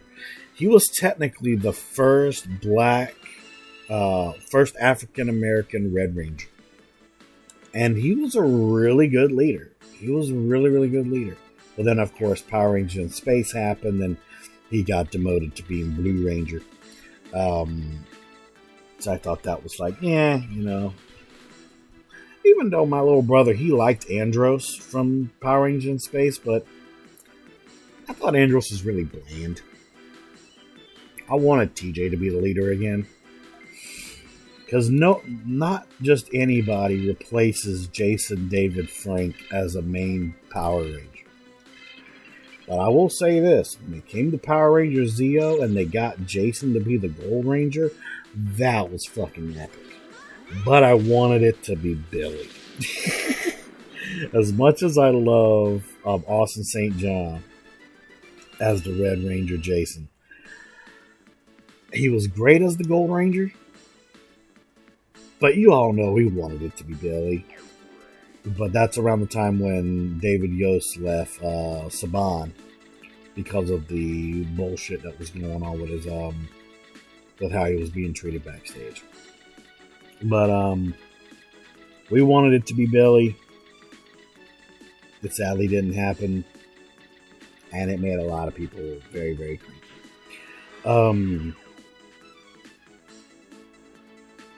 Let me see. Like I said, Power Rangers in Space wasn't that bad. I had a thing for the Pink Ranger. I think her name was Cassie? Yeah, Cassie.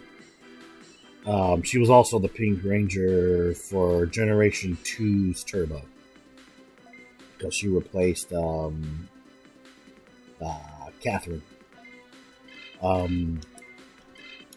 Yeah, I had a thing for Cassie because I like Asian women.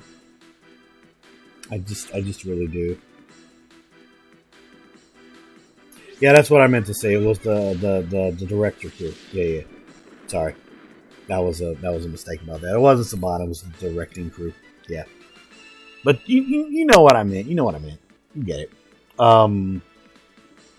But yeah, I mean, it was a weird situation. It was a very weird situation. I'd say honestly, when it came to Power Rangers, my first get around, I stopped at the end of Power Rangers in Space because I was enraged they killed off Zordon. Because I liked Zordon. I loved the idea that he was, stuck in a time warp and everything, and I always wondered what was his freaking backstory. There's even a fan film on YouTube that where they made a backstory for Zordon, and he was I think it was like the Monk of Light or something. And I thought that was pretty cool. But when they killed off Zordon, I was so PO'd about it. I really was. And then I got back to watching Power Rangers when Lightspeed Rescue was a thing. And I didn't mind Carter, the Red Ranger, in Lightspeed Rescue because I love the idea of a firefighter being the Red Ranger. I liked it. I thought it was really cool.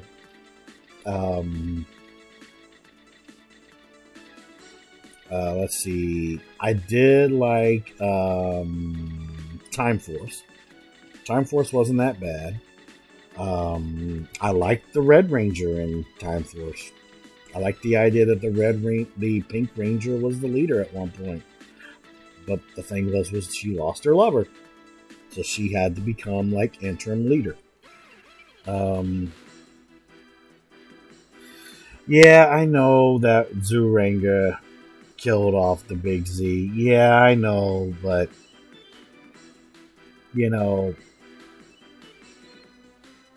it's complicated. You can even agree when it comes to Power Rangers versus Zuranga. It's complicated.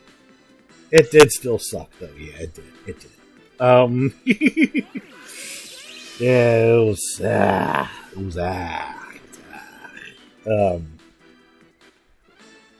I'd say the last time I watched Power Rangers, in terms of television,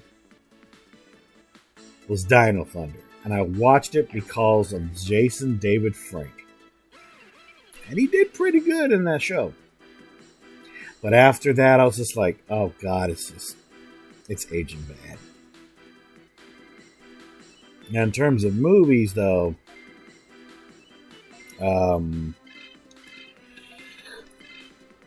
still really complicated because Mighty Morphin was really good. The Turbo movie, I try to pretend like it doesn't exist, even though Diva Tox is one sexy space pirate.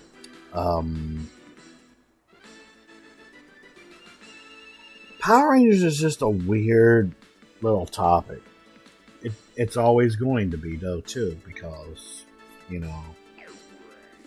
it's different generations. Hold on, I'll read that in a second. Vision of Japanese Power Rangers, the one that first was based off of that, a lot darker than what we got. Yeah, I remember that. Well, yeah, Daisatan, yeah. And plus, like I said, the twist around the end when you found out that the Red Ranger and the Green Ranger are actual brothers, but they got separated at birth. And the Red Ranger became part of the Tyranno clan, and the Green Ranger became part of the Dragon clan. And literally, the Green Ranger dies.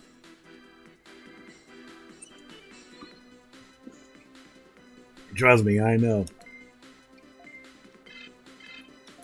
Dude, imagine if they killed off Tommy. Imagine how much that would piss people off. But here's the funny thing, though. Was when Jason David Frank got written off of Power Rangers when he lost his Green Ranger powers, it was rumored that Jason David Frank was going to be in this series called Cybertron that ended up becoming VR Troopers. And he was going to be Ryan Steele. And the actor that we got to play as Ryan Steele was going to be the White Ranger in Mighty Morphin Power Rangers. But because of the fan base of Jason David Frank, he decided to go against the pilot episode for Cybertron and come back to Mighty Morphin. And they got your boy to play as Ryan Steele in VR Troopers. Now, I will say this, though. When it comes to VR Troopers, that series holds a little special place in my heart. Okay, I'm going to tell you why. One, Caitlin's fucking hot. Alright, I had the biggest fucking crush on Caitlin in VR Troopers. And two, oh, I fucking love Grimlord. I would have loved to see Lord Zed versus Grimlord. That would have been so fucking good. Hail Grimlord, master of the virtual world. Hail Grimlord. Those damn VR Troopers. Like, I watched VR Troopers for Caitlin and Grimlord. That's the only reasons I watched VR Troopers. Like Beetleborgs, VR Troopers was also trash. But I watched VR Troopers more because Caitlin was fucking hot. Okay? I had the biggest crush on her. I still do. Ugh, man. Just thinking about her makes me shiver. But yeah. Like I said, I love Grimlord too, because I wanted Grimlord to fight Lord Zed. Even though we already know who would have won that fucking fight. Lord Zed would have whooped Grimlord's ass.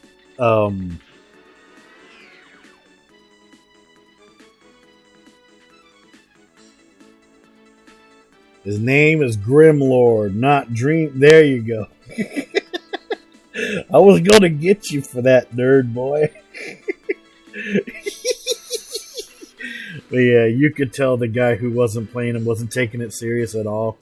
He was just being full 100% ham, and he fucking loved it, and he just made the character all better.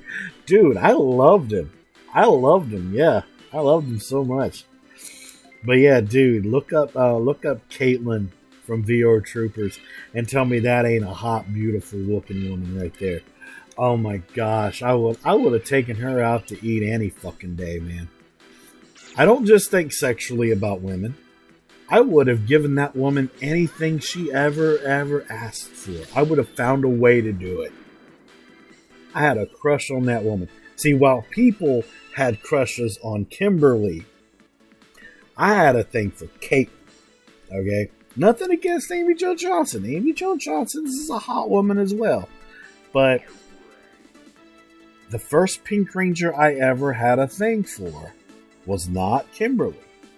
It was actually Catherine in Generation 2 Power Rangers, the one that took over Kimberly's role.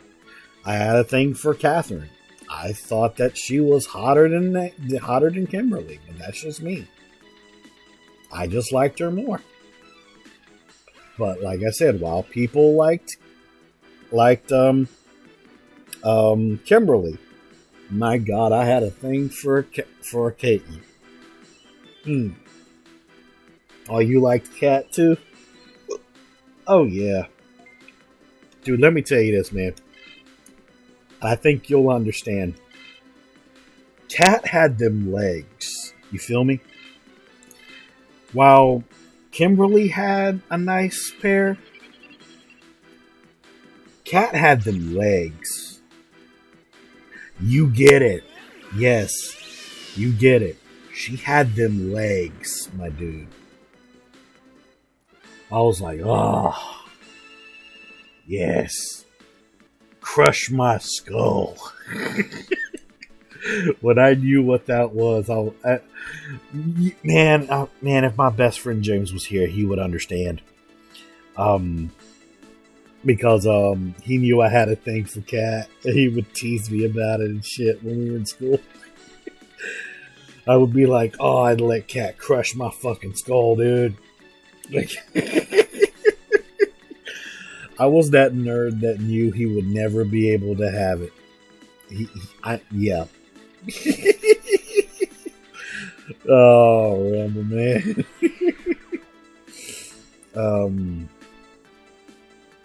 Alright, let me get out of here, because I'm not ready to fight the boss yet.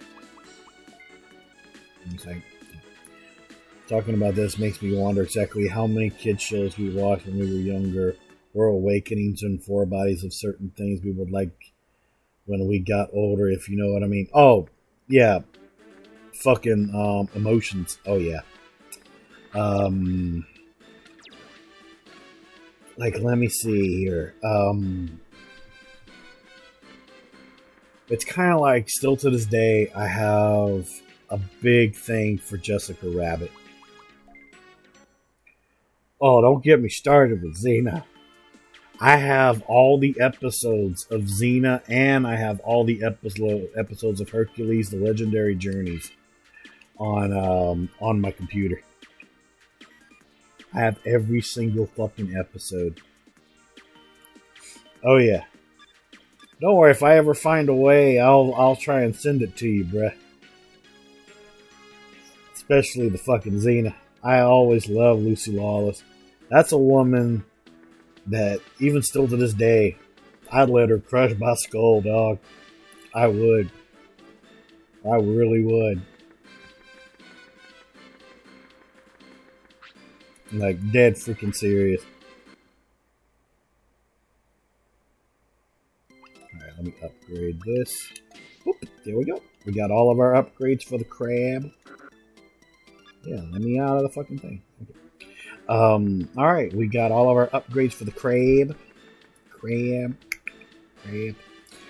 We're gonna keep going with our Digimon. I'm having fun. I'm just chilling here. You can tell.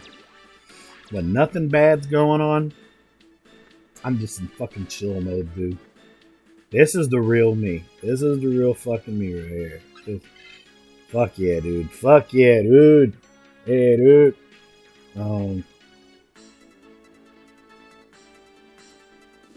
Like, let me see, though. When it comes to Jessica Rabbit, most definitely.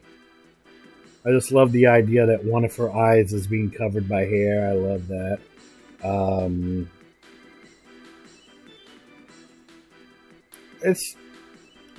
just a weird guy. Rachel Roth. Yeah.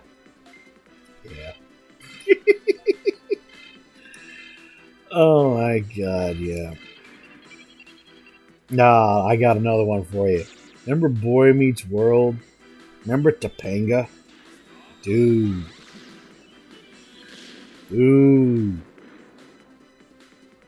Yes. Oh, man. You never saw Boy Meets World? Dude. Okay. I'll even give you a couple minutes to check it out. Go on Google, alright? And go look up Topanga from Boy Meets World. Not when she was a kid or anything, but when she grew up and got older in the show. You'll understand. Oh yeah, I know who you're talking about when it comes to Rachel Roth, also known as Raven. I know. Trust me, I know. You're probably just trying to clarify for chat. But yeah, I get you. I know what type of web you're tangling in. I get you, bro. I get you. Yeah. Most definitely, my dude. Most definitely. Try to think, though, when it comes to kid crushes.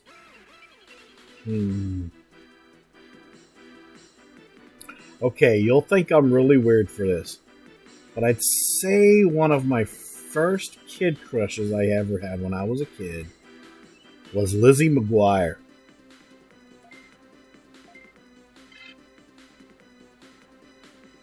Especially who her actor is now, because she recently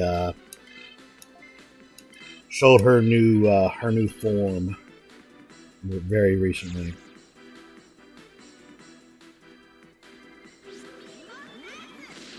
Freaking Hilary Duff, man. Damn.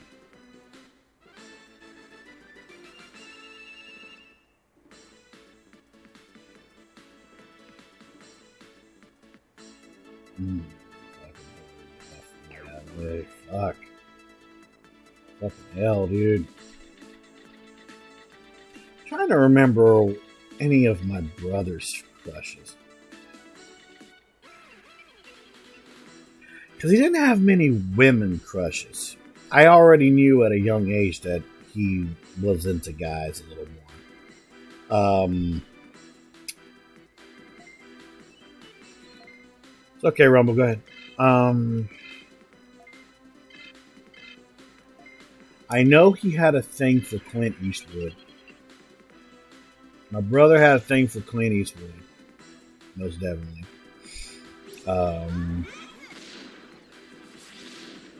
Especially when Clint always ever had a beard. He had a thing about beards.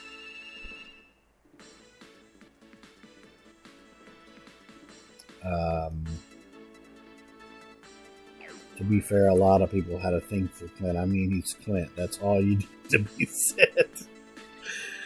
Yeah, true. I do know for a fact he had a big thing for Chris Pratt.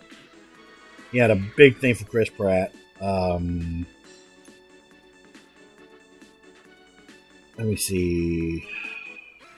Chris Pratt, Clint Eastwood. Give me a second. I can try to think of a couple more that he had.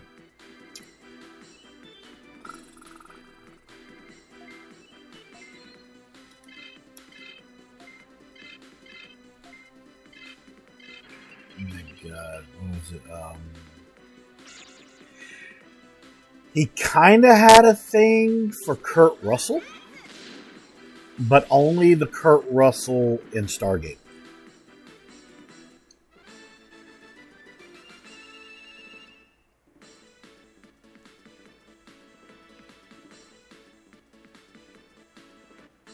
Because it was just something about the way that Kurt Russell looked in Stargate that he really liked. Let's see.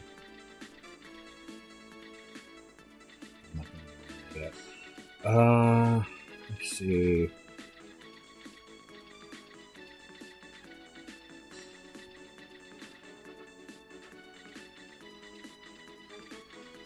Welcome back, Rumble. Alright, let's see. Now, in terms of women, he was very picky about the women that he had a thing for. He did understand why I had a thing for Mila Kunis. Still got a thing for Mila Kunis. But not the Mila Kunis in That 70s Show. When she got a little older was when I was into Mila Kunis. My favorite Mila Kunis moment is in Oz the Great and Powerful, where she was before she turned into the Bad Witch. The way that she looked in that was my favorite Mila Kunis. Even without makeup, Mila Kunis is fucking hot. Let's see.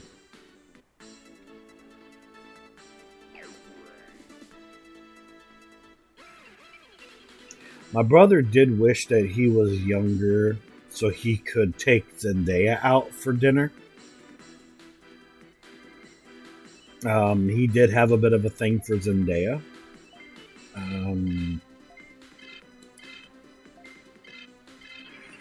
He had a thing for the girl from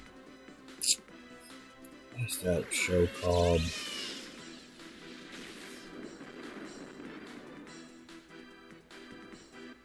It was a show, I believe it came on, I think it was on Nickelodeon. I keep thinking High School Guy. It was about this this kid that was like writing down ways to survive school. It was him. He had an African American friend. Then there was this girl, and he had a thing for the girl.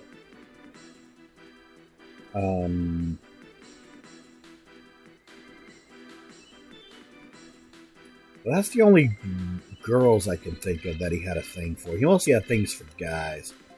But the funny thing is he had it for older men. He never really had it for people that were younger or his age. He always liked older men.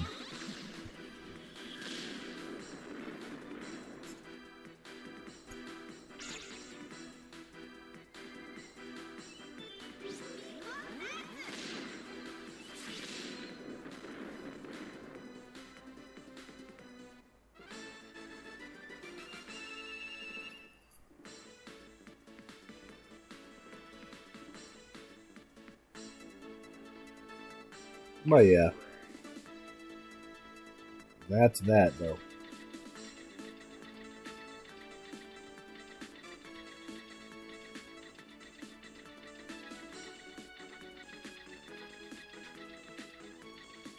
That is that.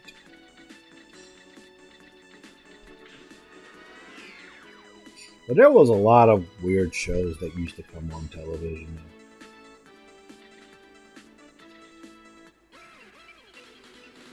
A lot of weird shows. I remember when me and my brother watched Flavor of Love for the first time with Flavor Flav. And we lost our marbles when we found out that New York was having her own spin-off show. And that was the first time when he was like, you can have the best looking tits in the world, but you can have the worst personality underneath those tits. I got him one up with that one. I'm like, yeah, that's kind of the same thing for Kim Kardashian. Like, you can have the best tits and the greatest ass in the world, but, you know, what's your personality like? Are you smart? Can you actually be famous for something aside from your parents, maybe? You know?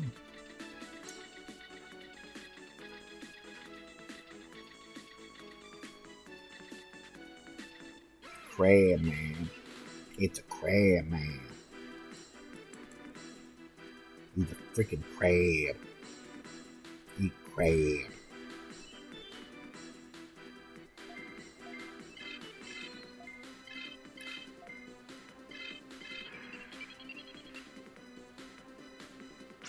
Like, also, for example, in terms of video game females, I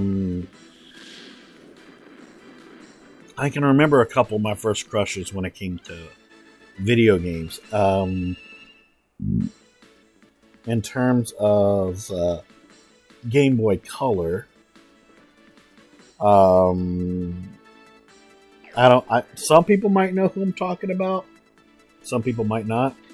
But Shantae the Genie is a video game woman I had a crush on.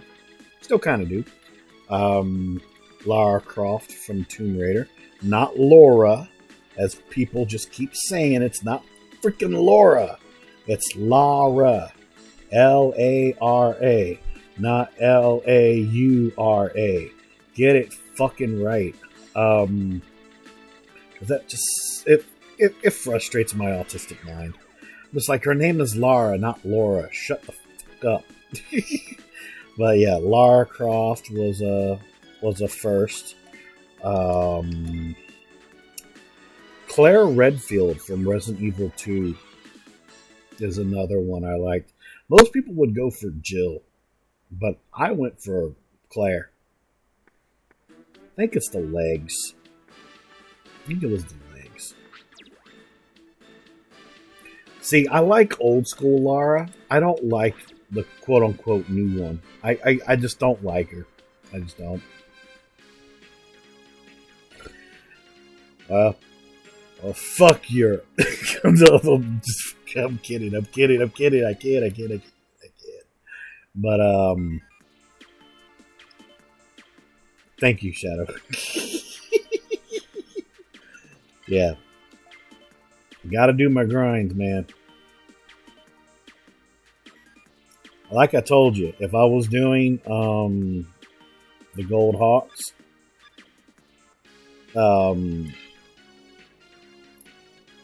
I would already be done with the final boss of SCSI domain. But because I'm doing virus, I need to be a little bit extra careful. But I have a good idea on what I'm gonna do. Yeah, I got a good idea. But trying to think of who else.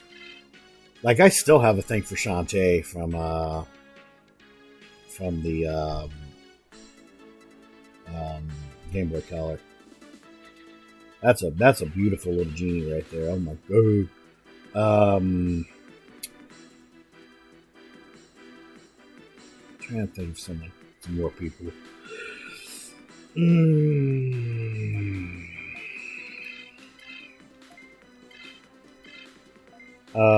The chick from Blood Rain. She's pretty hot. I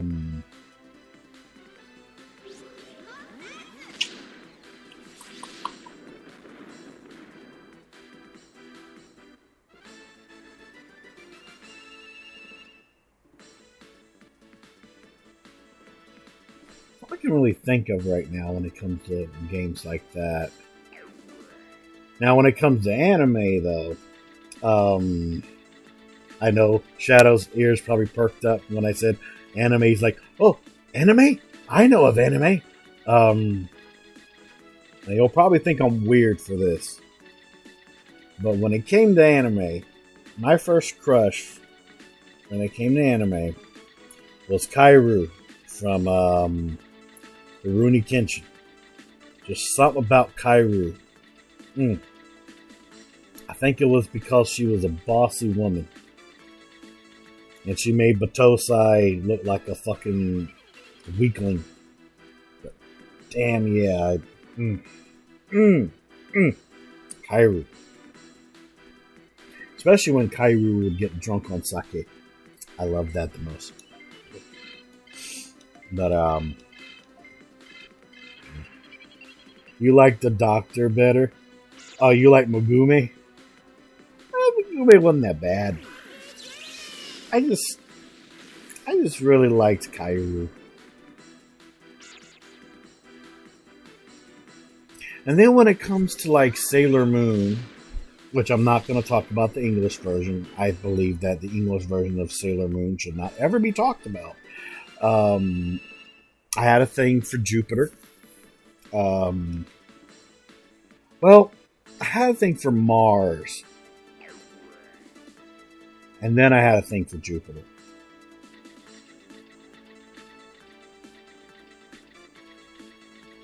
I'll just say both Mars and Jupiter.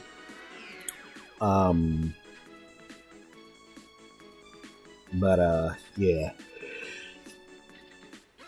Trying to think here. When it came to Pokemon, I had a thing for Jessie. While most people had a thing for Misty, I had a thing for Jessie. Because Team Rocket blasts off at the speed of light. Surrender now or prepare to fight. Meow. That's right. Sabrina. Yeah, I could see myself liking Sabrina. Except, she kind of spooked me a little bit as a kid because I didn't want to be turned into a doll. I mean, if that's your kink, Shadow, being turned into a doll and probably being shoved in doll houses, more power to you. But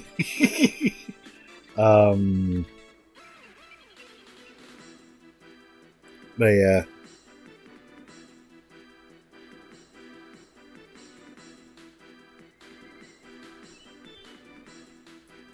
I can't think of any other animes I watched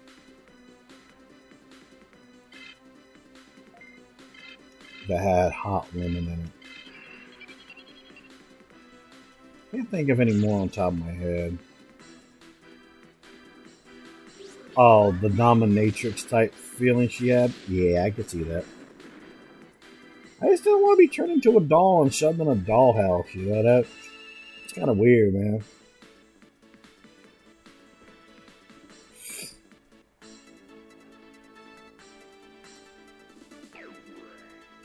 Oh, that just would have been kind of weird, you know?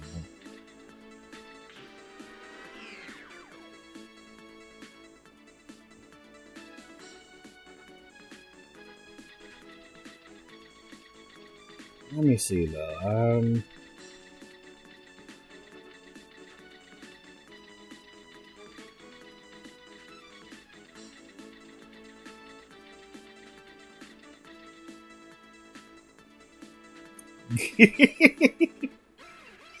How did I know you were gonna pull something like that, Rumble? Oh man.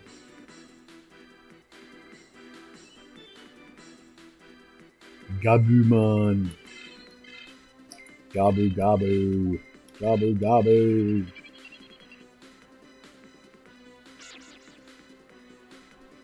Gabu!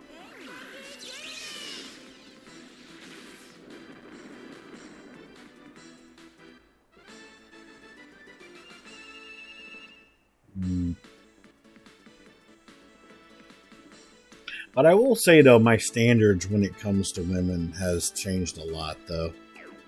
Oh yeah, you're not wrong at all, Rumble. No, nowhere near it. My standards have changed a lot though as I've gotten older. I do usually go for personality and, you know, kindness more than body features. Now, of course, as a kid, you couldn't really blame me, okay? I was just learning about the difference between men and women, and the one thing that has not changed about me, the one thing that has not changed one bit about me, is the thing about boobs, okay? Boobs are amazing, alright? And I have lesbian friends, bisexual friends, and even homosexual friends that would not disagree with me. Boobs are absolutely amazing. No, I didn't mean to do that yet. That's an HP.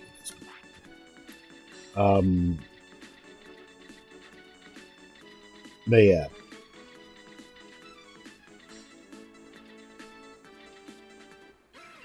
Especially if I had some of my lesbian friends with me right now, they'd be like, "Oh yeah, they're amazing to play with." Yeah.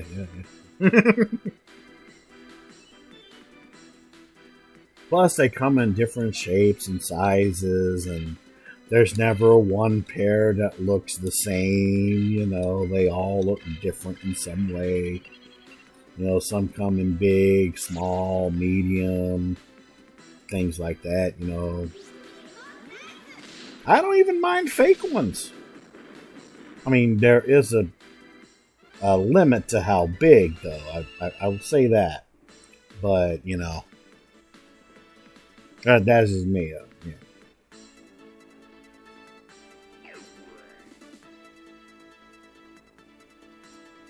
Alright. Nope, I didn't mean to do it. Yeah. Because we're also making some early money, too.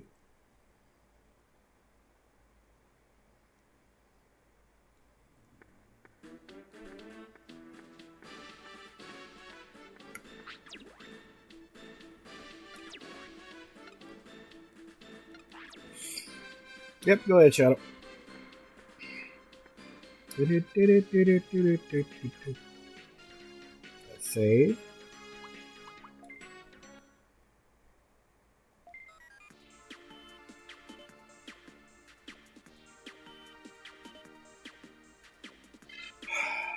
I'm just in my happy zone right now, man. Just in my happy zone.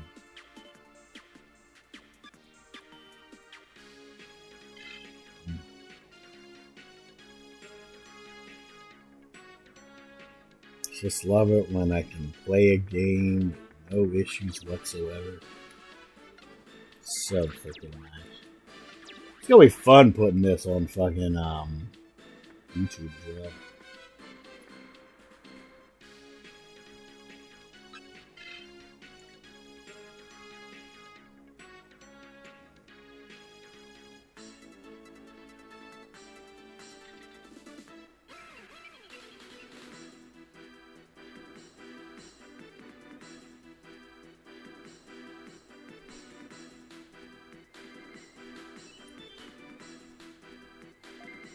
You know, it's so hard not to get any vaccine Digimon right now.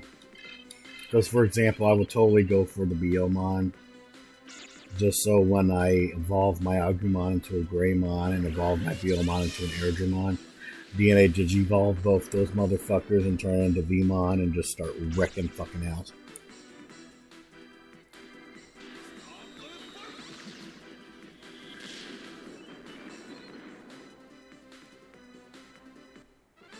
But I sadly can't do that.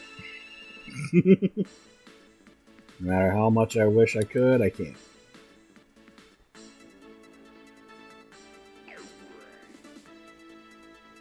Because of the limitations of being in a virus team.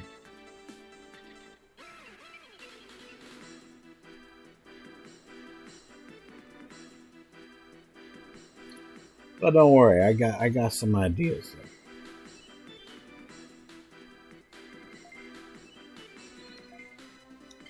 Because I'll give you one small little spoiler. I'm at least going to have a War Greymon or a Machine Dramon in my party. Because as I said, I am a fan of the Agumon family tree. The regular Agumon family tree. And the thing is, though, is, you know, of course, the regular Agumon Digivolutions are, you know, Agumon, Greymon, Metal Greymon, and War Greymon. And then there's if I have a lot of DP points, also known as Digivolution points, where it could change to being Agumon, Greymon, Skull Greymon, Machine Dramon. I could do that. But it is what it is. I will at least have something in the Agumon family in my team because he's my favorite Digimon team. Well, he's my favorite Digimon, period. Is Agumon. And just the whole Greymon family tree. The original Greymon family trees. I just really like them.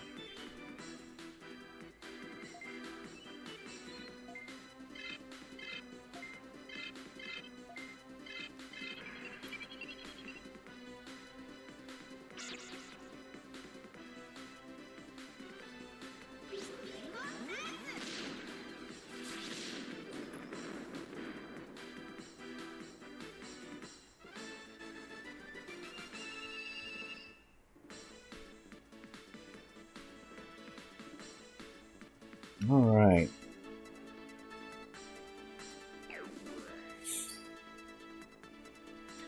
My goal is getting all 3 of these Digimon at level 11.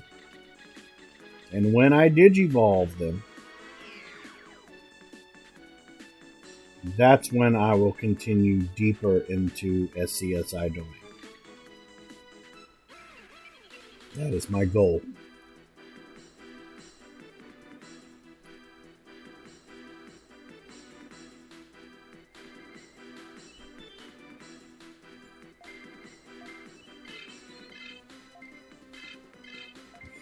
Look at Jinx getting all much, you know, stronger and everything. I love it.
Alright, let's go.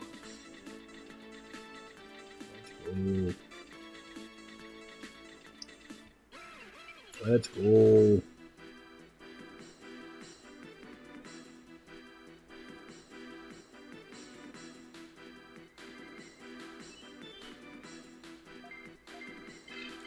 Look at how strong I be, dog. Now I could, though, probably go for the final boss right about now. But I'm not gonna do it.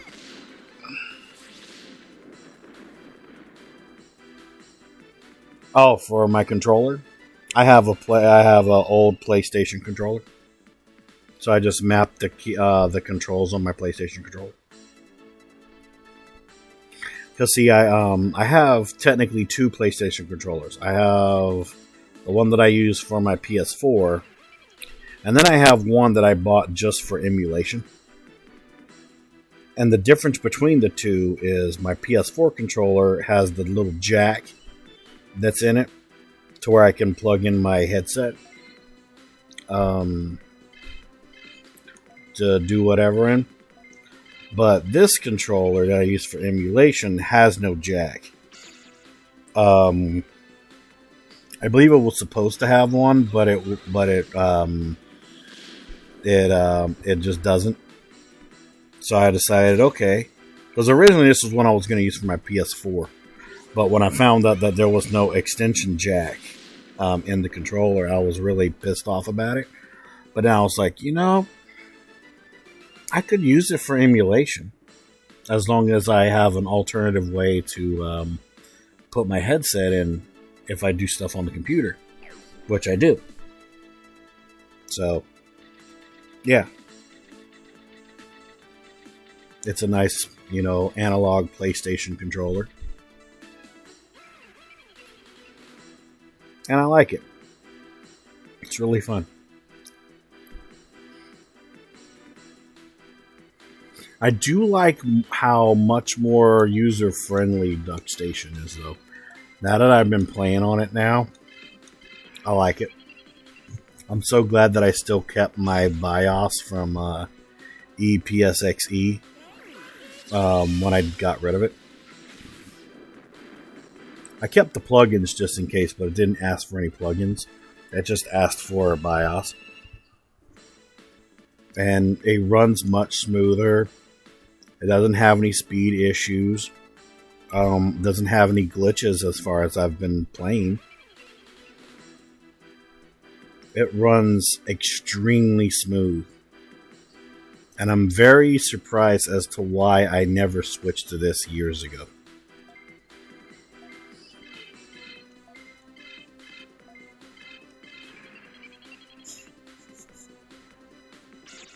Because I know people like Buck the Soup, Wolf DNC, and even his wife, Kimmy DNC. I know they use DuckStation for certain PlayStation games.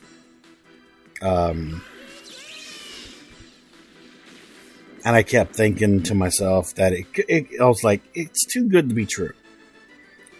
Because, back years ago, EPSXE was considered the best emulator for PlayStation games. Hell, I even had a special one where it had built-in freaking BIOS that I never had to look for, Hence how I have the BIOS I have now. But now that I'm using DuckStation, I'm just like, okay. All I had to do was just put my games in a particular folder. Put the BIOS in a particular folder. Choose the destinations for those set things. And go from there. That's all I've really done.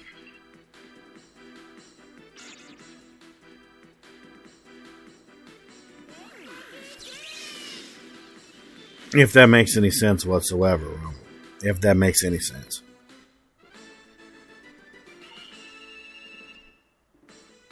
You got an Xbox One controller. Yeah, I remember that. Custom binds from games. Yeah, I do as well. Let me get to this beta mod and I'll read the rest of what you said. Um, PlayStation does have an option like Xbox or PSX control layouts. Yeah. That's what I did. But yeah, I will say though, out of between EPSXE and DuckStation, in terms of user friendly, I gotta give it to DuckStation. This is blowing my fucking mind, dude.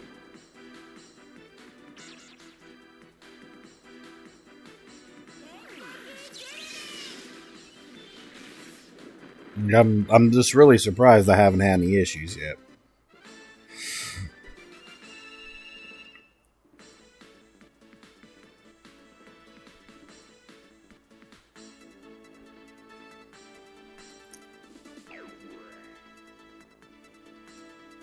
It's kind of scary though too, how I haven't had any issues with it yet.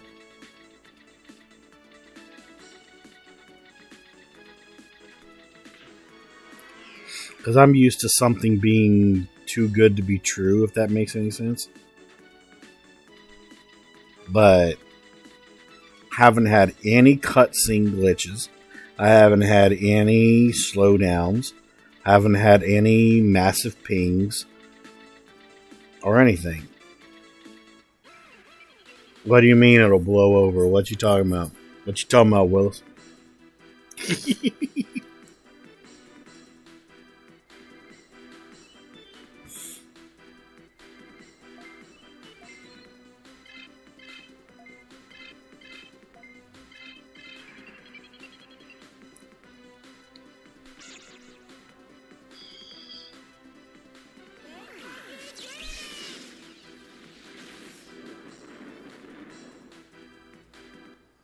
Welcome back, Shadow. Your fear of something going wrong with DuckStation? What makes you say that? I'm guessing you have had no issues whatsoever with DuckStation?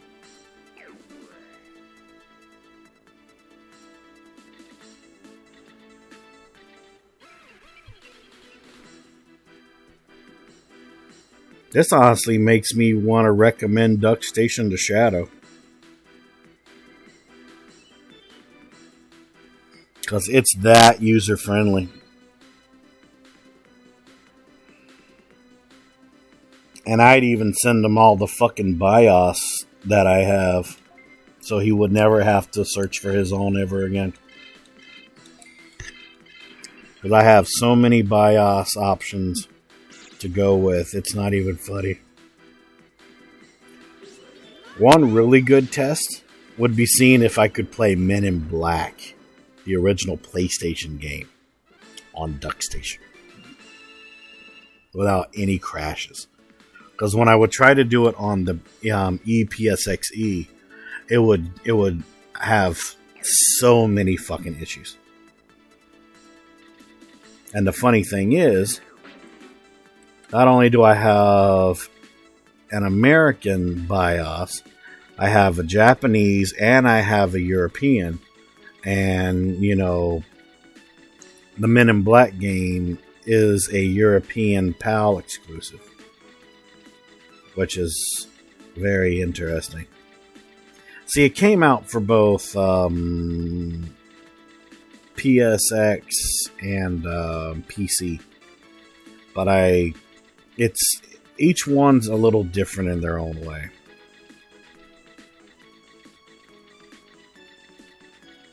For example, the PSX version has a better save option than PC. But you could put in particular cheat codes in the PC version that would only work for PC. For example, I still to this day know of a cheat code to put into the PC version of Men in Black the game where you could play as Agent X, also known as Agent Mulder from X-Files. And the thing is, you could only play as him if you put in that cheat code. He was never supposed to be found in the game.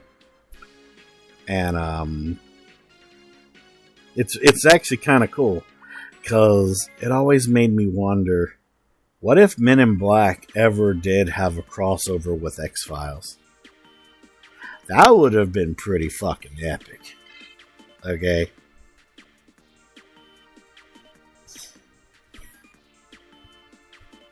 Like, just think Agent Scully and Mulder, you know, working with Agent J, Agent K, and Agent L. Oh, that would have been freaking cool. That would have been fucking cool.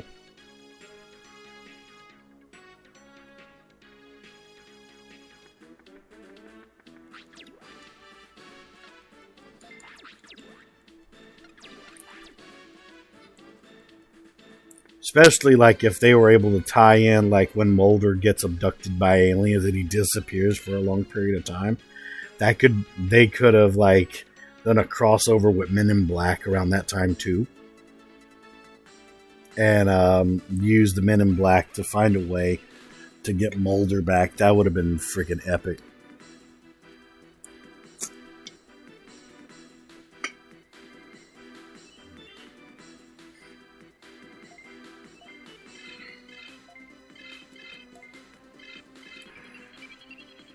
Now that makes me want to talk about the Men in Black movies. I liked Men in Black 1 and Men in Black 3.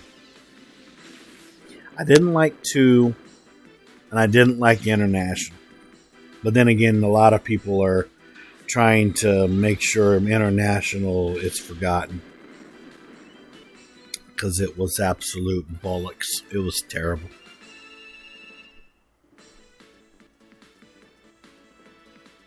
But I liked 1 and I liked 3 because I also thought that Josh Brolin did a good job pretending to be younger Agent K. I think he said in an interview that he watched a lot of stuff with Tommy Lee Jones in it so he could learn his mannerisms.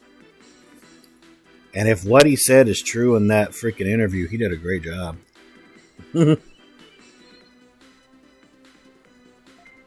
Because he did give off a young Agent K vibe when he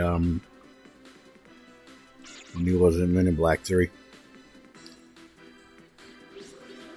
And I loved the ending to the third movie too. It was really touching.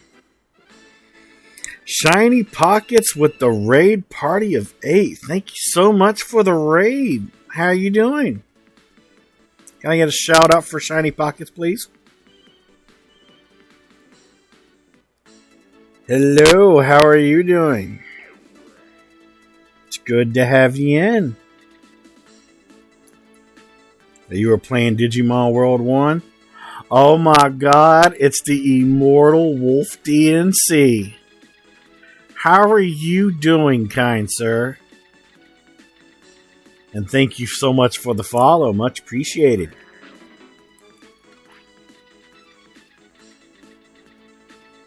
No, you. How you doing, sir? And how's your amazing wife doing? It's good to have you in.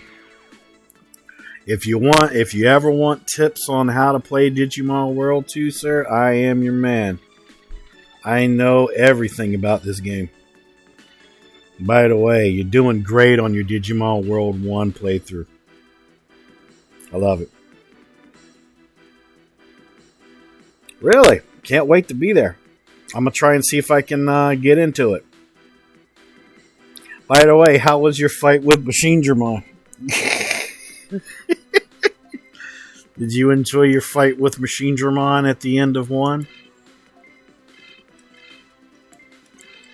Yeah, I'm currently doing technically my second playthrough of this game. I did a first stream playthrough of this game about a couple years ago. I played as my favorite team, which was the Gold Hawks, which I really recommend that you play as the Gold Hawks first because you start off with your partner being Agumon. He's the best starting partner in the game. As you know, I love Agumon. I haven't gotten the hard mode patch yet. I might. I've heard stuff about it. I might do it. I I've always thought that hard mode technically in this game is starting off as the Blue Falcons. See, here's a funny thing about me is Agumon is my favorite Digimon of all time, especially the whole Greymon family tree. But my favorite type is Virus. And it's a funny story about that because originally Metal Greymon was a Virus type Digimon. But they decided to turn Metal Greymon vaccine for some odd fucking reason. And I don't get that shit. But, you know, it kind of made a little bit of sense down the road because, you know, Metal Greymon, you know, and Skull Greymon being a virus. You know, it's that weird ass shit, yeah. You also passed the speed and some extra bosses. Okay. Well, first off, this is my first time playing on Duck Station. I just started Duck Station today, and it's been a smooth ride, my dude. Smooth ride. Dude, it is fucking lit, yeah. Because I know, aside from my best friend, Mr. Rumble Roses, playing on Duck Station, well, playing games on Duck Station, I know that you and Bach played stuff on Duck Station. So, yeah.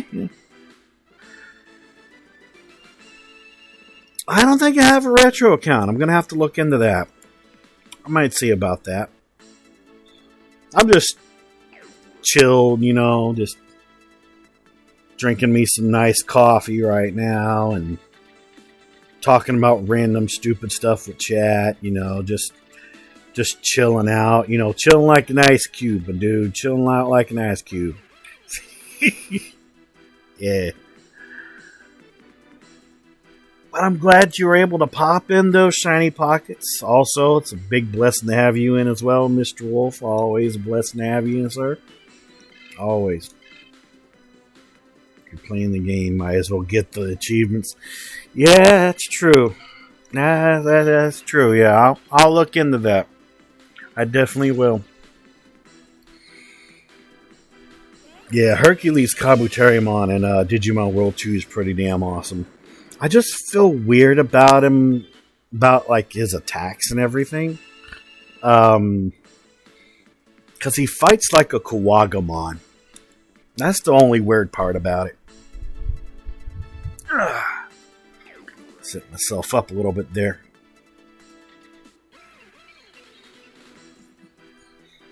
Now the question remains, though, is how many playthroughs of Digimon World 2 are you going to do? Because this game has so much replay value.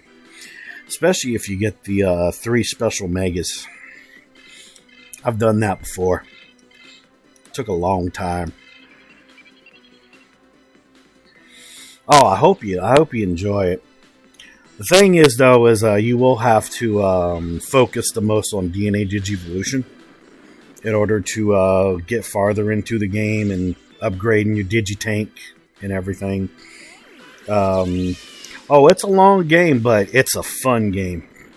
It's one of those kinds of games where it will take a lot of grinding to do, but, you know, I kind of consider it a blessing in a way, you know, because you can grind while, you know, talking to chat and everything.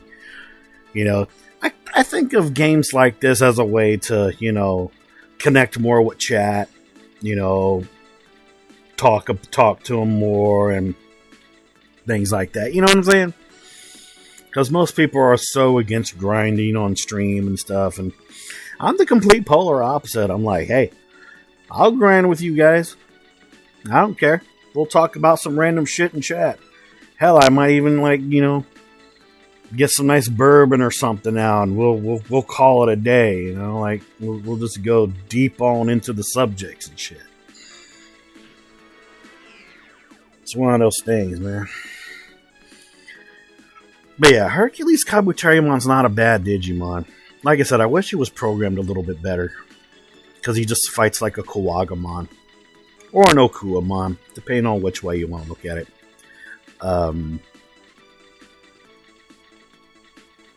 But yeah, in terms of difficulty level, without the hard mode patch and whatnot, I'd say that the Gold Hawks is considered like a bit of an easy mode, but normal at the same time. Black Sword, which I'm doing right now, would be considered like a normal mode, close to almost a hard mode. And Blue Falcons would be considered hard. The reason for it is because of like 2 to 3, I'd say, sixths of the game. It's going to be a hard beginning for you, depending on which team you start off as. But if you start off as the Gold Hawks, you'll have a smooth first playthrough. Just smooth. You'll just be limited to being able to catch Vaccine Digimon and DNA Digivolving with Vaccine Digimon. But it's not that bad because there's, in my opinion, I think there's more Vaccine Digimon in the game than Virus around the beginning. God, I know too much about this fucking game. How do I still have a life? But yeah, right now I'm just grinding my 3 Digimon to get them to a level 11 so I can Digivolve them. And we'll go ahead and take on the first boss. I'm doing a lot of my main grinding right now because I'm going to have a big hurdle coming later.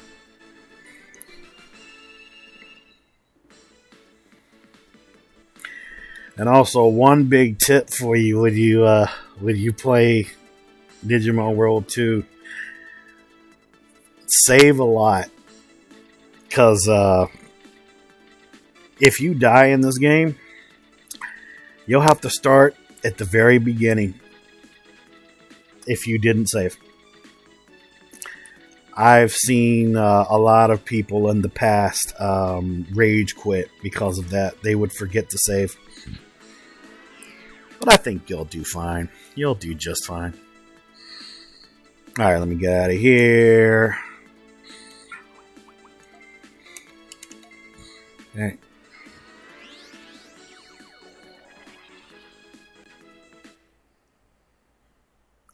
But yeah, I'm gonna have to get myself a retro account. I completely forgot about that. That would be cool though. That would be really fucking cool.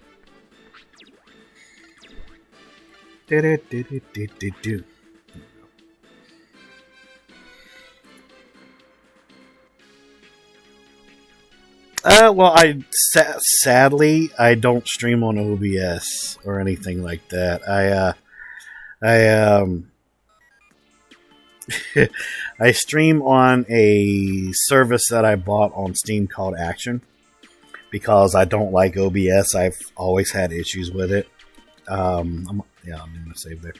But after the stream, I will look into it, though. You have my word on that, sir. I will be looking into that.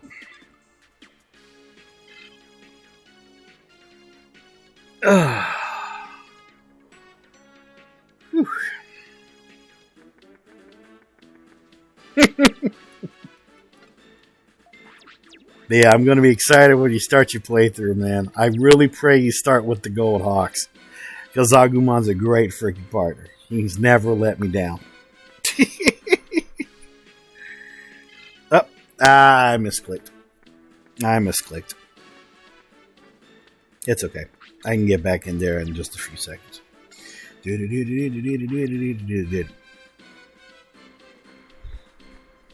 How long have I been going on? Well, yeah, getting close to 3 hours. Fuck yeah.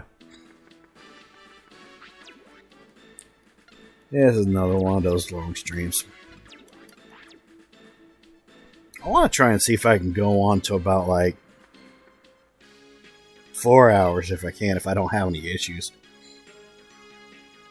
I'm getting close to 3.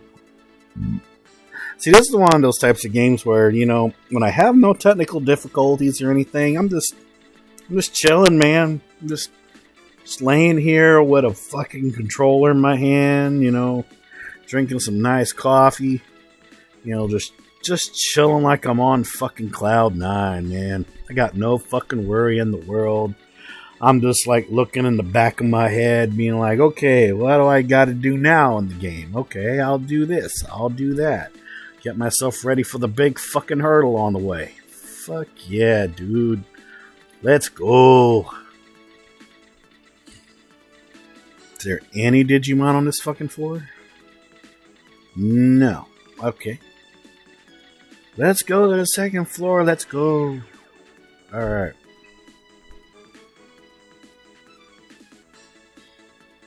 I still can't wait until my birthday, though, at the end of this month, man.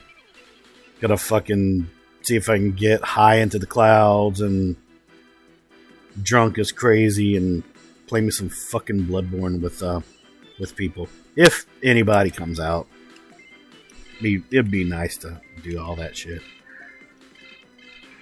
Still can't believe I'll be turning fucking 34 on July 31st. That's fucking crazy. Still wish I could spend it with my brother, but it's not gonna happen. He's up there just looking down at me, you know. I miss him more than anything. You know, he loved watching me play this too. This was another one of those moments where we would just get like a couple boxes of pizza and some wings, and he would just talk about random stuff while I played Digimon World 2. That was always another fun memory I had with him.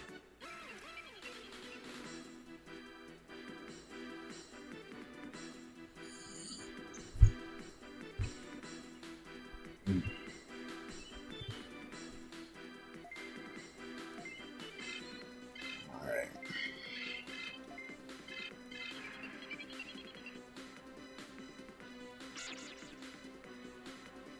Yeah. Friday Night Funkin's out for PSX, yeah. I will say, Funkin is a very interesting game.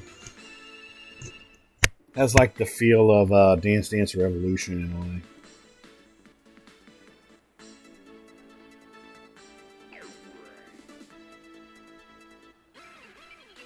You know, imagine playing that on a Dance Dance Revolution machine. That would be freaking... That would be interesting. I'll say that.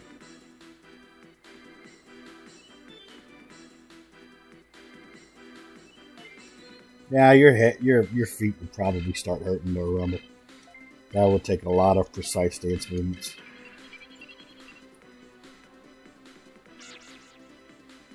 But then again, so did the power pad for the NES system.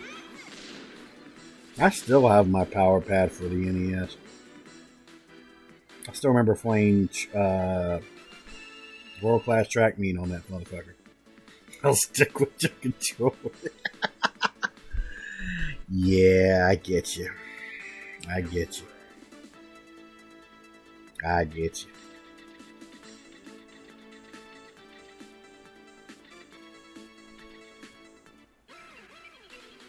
Get that scum. Make him pay. That reminds me. I aside from the PC versions of Resident Evil 2 and Resident Evil 3, I would love to try out RE2 and RE3 on Duck Station. That would be pretty fun. And the thing is, though, is I think I have those on one of my thumb drives. I'm gonna have to look into it. That would be pretty fun to play.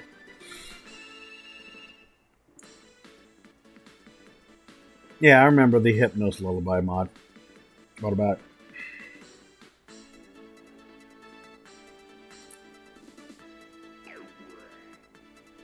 Get over here, you little fucker. There. Don't run from me. Ah, man. I gotta figure out what I'm gonna be doing in the morning. Getting an update with the mechanics from the OG mod. Really? What kind of changes are they doing in the update? If you don't mind me asking.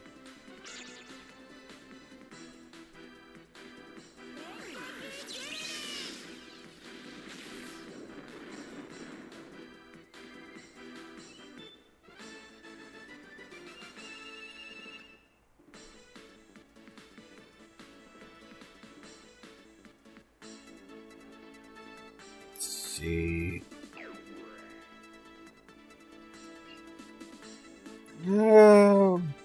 I think I'll go to the next floor. Give me some crab mans. I want some crab mans. I want me some of them Digi crab rangoons, man. Where's them Digi crab rangoons? Dude, now I want fucking Chinese food. Get some fucking honey chicken and some crab rangoon and just call it a freaking day. There's some crab rangoon. Let's go, Mr. Crab. Let's go. Cheese wontons aren't that bad either.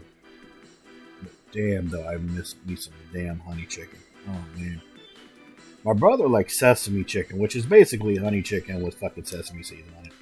But I was a honey chicken guy. Still am.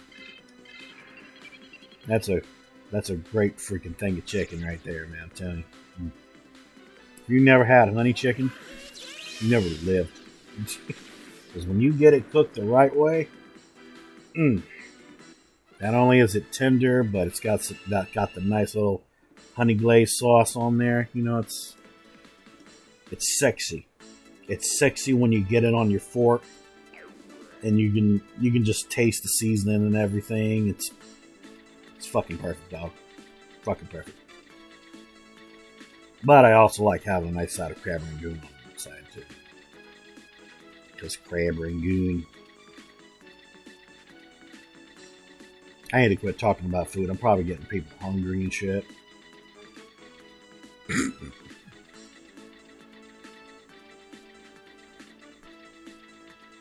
Even though I had a fucking cauliflower crust pizza with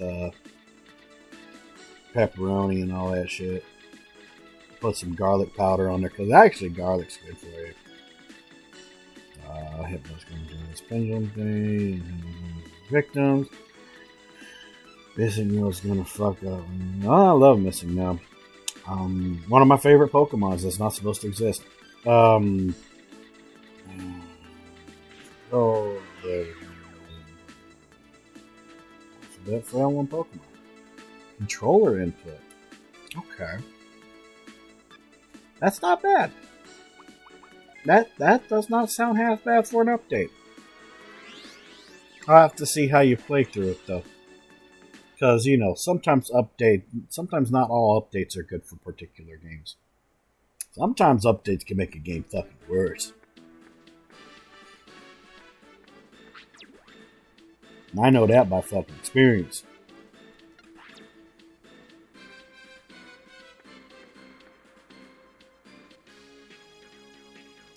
Save. Because saving is amazing. There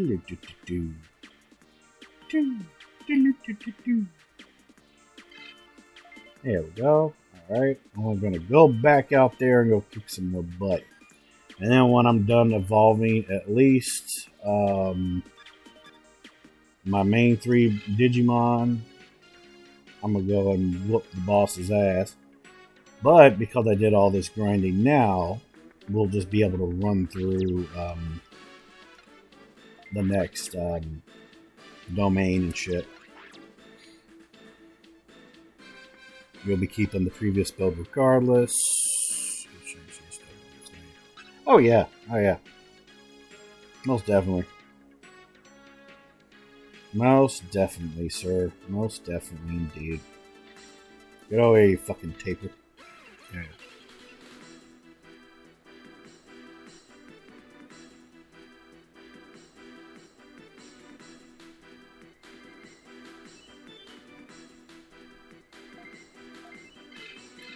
I can't wait until these 3 fucking Digivolve though. It's gonna be an interesting little show. It is gonna be an interesting show.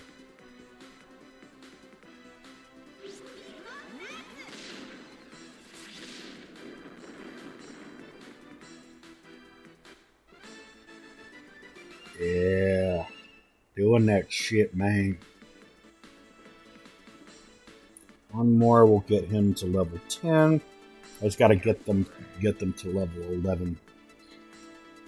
Because if you skip their Digivolution when they reach level 11 and you get them to level 12, it'll completely mess up your DNA Digivolution experience because your Digimon will not learn their champion move if you don't Digivolve them in time. I mean, as long as you Digivolve them before they go to level 12, then you're good. I mean, you can do a couple battles, before, right when you get to like level 11 and shit like that. But as long as you Digivolve them literally when they get to, right before they're about to get to level 12, you'll be good. Remember when I was a kid, I'd fuck up the Digivolution so fucking much with that.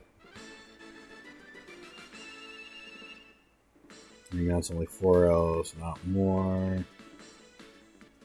Oh yeah, that would be insane for a controller way to play. Well, sir, you have yourself a blessed night. Thank you so much for popping on by with Mr. Shiny Pockets. You have a blessed evening, sir. I'll catch you when you stream. Don't you worry, you know I'll be there. Unless life gets in the way. But it happens. But I'll see you later, sir. You sleep well. And I hope you come by more soon, sir. It's always a blessing to have you. Alright. Let's get these bastards to level 11 so we can go deeper into the game. Alright, Shadow, you sleep well. I'll holler at you later on Discord.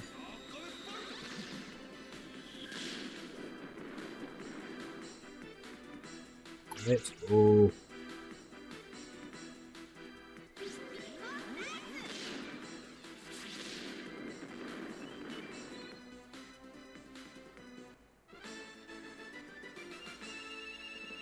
Let's go. Oh, nice. Okay.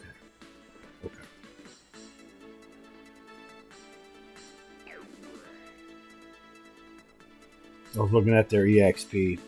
That's really good. So they're literally going to be behind each other. That's honestly really good.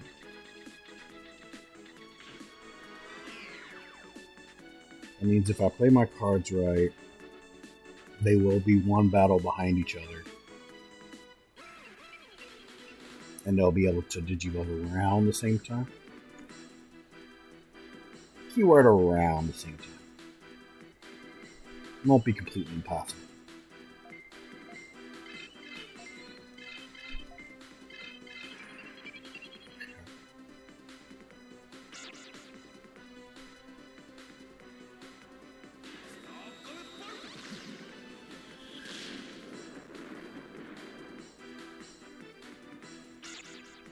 Alrighty.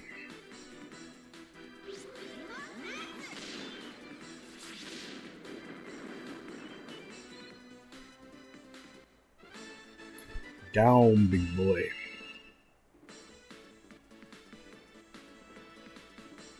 Actually, the way it's looking, it's probably going to be 2 battles.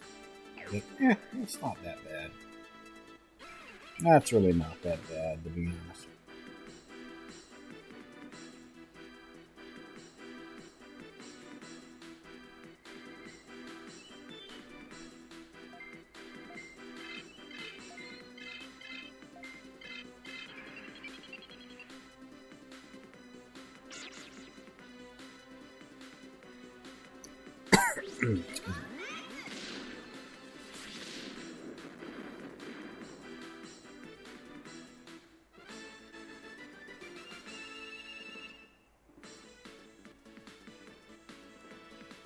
Okay.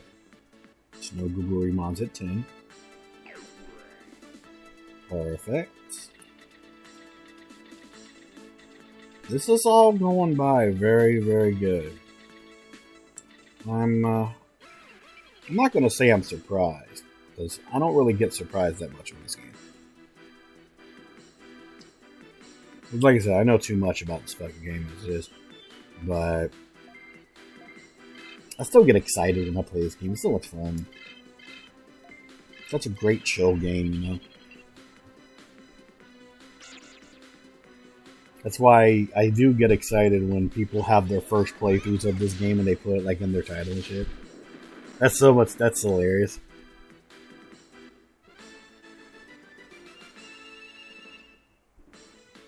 Because they're people that are just learning the game. I'm just so excited. I'm just like, ooh, what are they gonna do? Are they gonna make any mistakes? Are they gonna do? Are they gonna just things like that. I'm weird. I'm weird.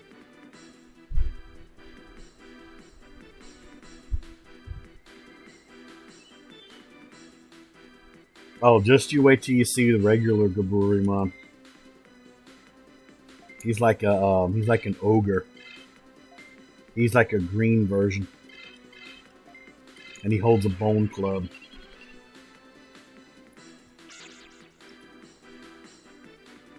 Just you wait. When you see regular Gaburimon, you'll be like, "Oh my god, I was wrong. He looks more like a sand person." That Tuscan Raiders. Somehow you're not surprised. Well, the funny thing is, though, is there's a lot of different versions of Digimon in this game. So, you'll kind of notice it as you watch me play it more thoroughly. That it just happens. Honestly, we could fight the boss right now. Question is, do I really want to do it?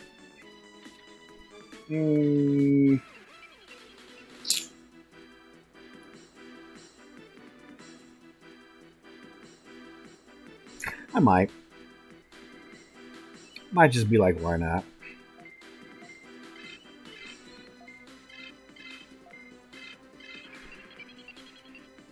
Even though that he will have 2 Digimon, though, but I don't know. But the boss for SCSI domain is Hagurumon and Devimon.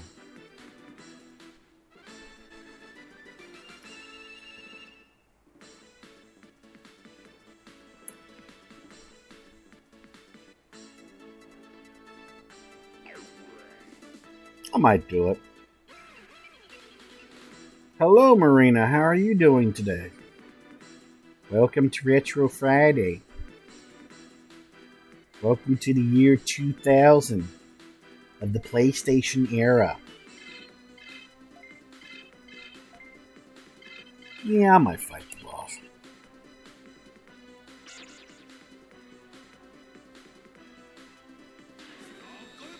Because they are close to the Digivolution stuff.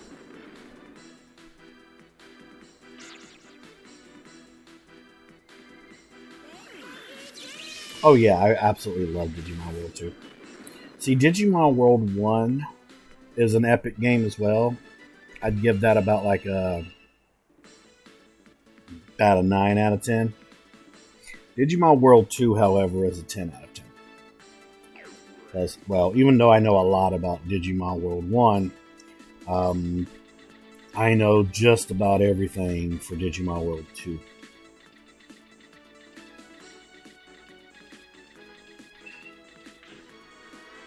Yeah, well, I guess we'll fight the boss after these couple fights here. If we run into anything. I'm just glad that I'm able to fucking stream this right now. Because I'm praying that I fixed my action software. But DuckStation also is a fucking blessing of an emulator. And yes, before anybody in my possible YouTube chat would be asking, yes, I own an original PlayStation 1, and I also own this game.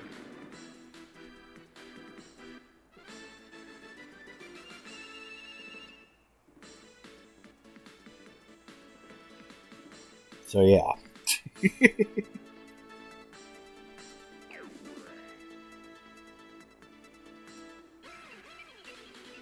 What do you mean the wireframe? What do you mean? What you mean? What you talking about, Willis?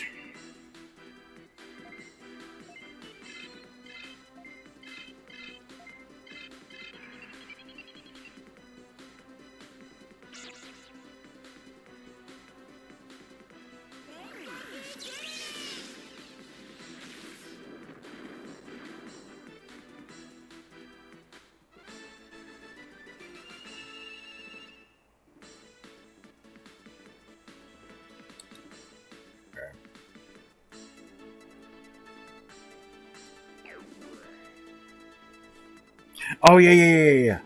Yes, it does. Thought you were talking about something a little bit different, but yes, you are correct. It does. Yeah, I know. I know he's talking about now. Yeah, very true. Very true indeed. We're gonna go defeat the boss. We're gonna go wreck him. But I know I can defeat the boss. I just wanted to do a lot of my grinding right then and there. All right, let's go whoop this boss's ass. And Rumble, get ready to do a clip. I'd like to have this boss fight clipped if possible, or as much of it as you can do.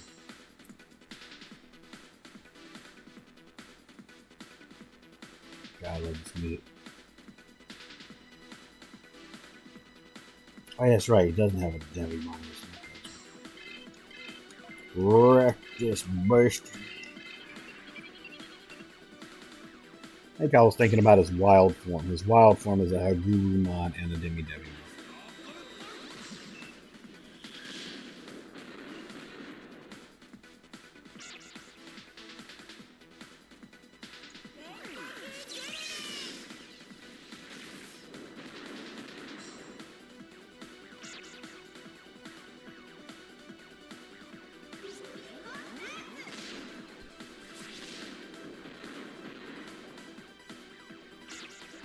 He's close to death. In darkness, yeah. I told you, it's close.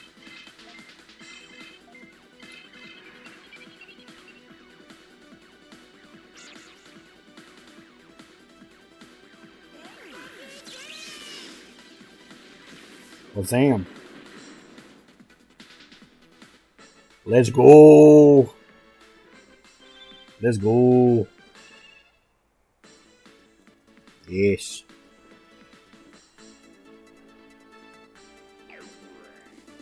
Here we go. Time to go back to the Black Swords. Let's go, GG.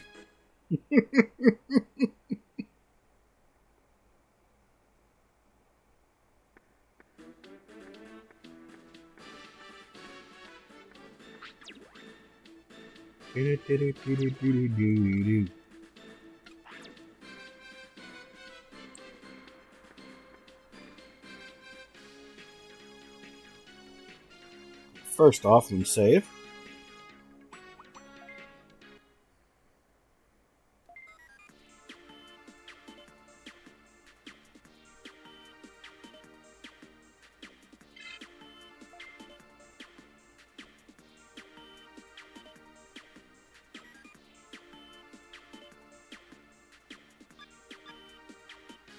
Let's go. Alright, Black Swords.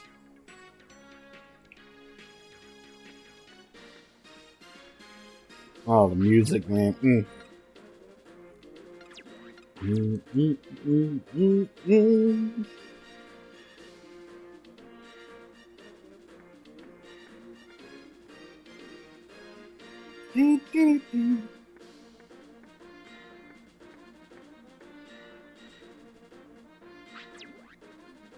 I've completed my mission. Gear grinding victory. Thank you so much for that clip, Rubber. Yay! Yes, I did great, Skull. Video and disk domains. This is gonna be fun. This is gonna be real fun.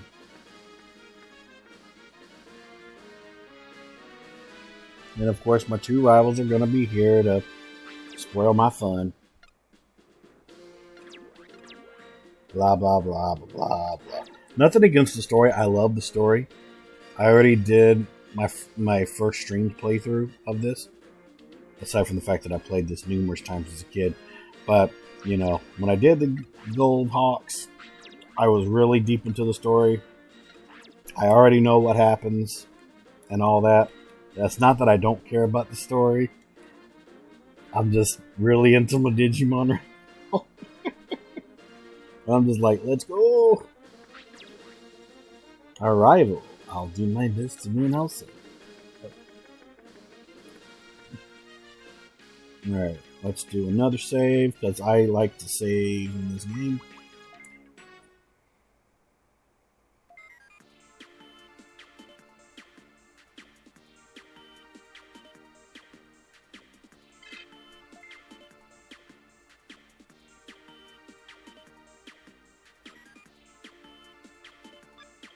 Okay. Let's go. We're going to go into the video and disk domains.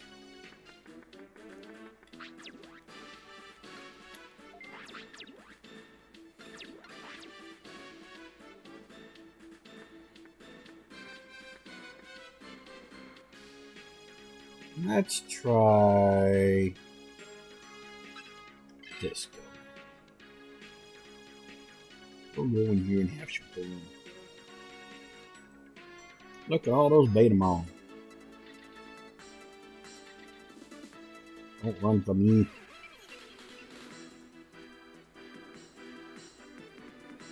Actually, we could go to the next level here.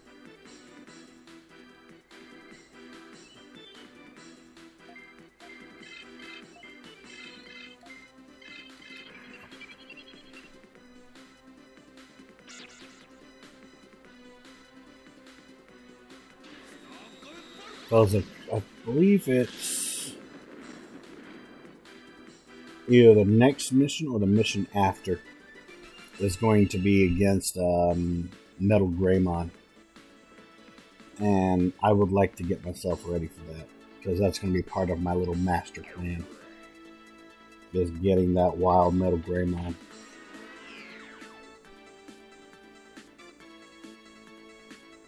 And I do know of the Metal Greymon glitch, but I'm not going to do the Metal Greymon glitch, where you can get numerous Metal Greymons, but I'm not going to do that.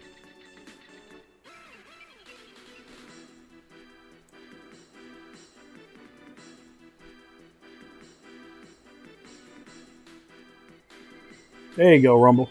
There's Gaburimon, our green-looking ogre. See, there he is right there. That's Gaburimon. Now, we do want to defeat Gaburimon first, because he has an assist attack. It's called Life Shield. Life Shield basically makes either him or his partner Digimon be have what is it? It lowers the attack that's being aimed at that Digimon. Oh yeah, he's a very ugly motherfucker. Most definitely. Most definitely.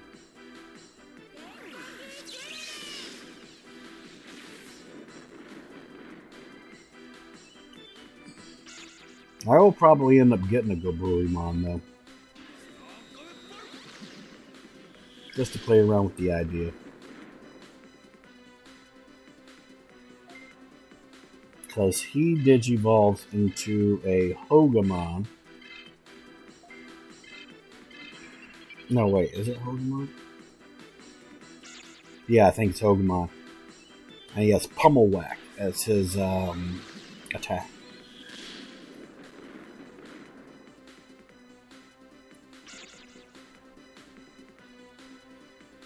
Or is Hogamon Snowgaburimon?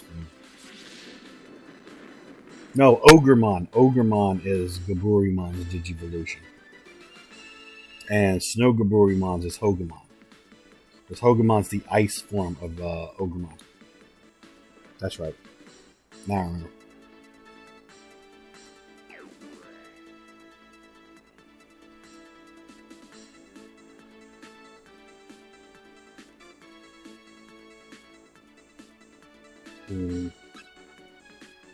Gazimon and Gizamon as well.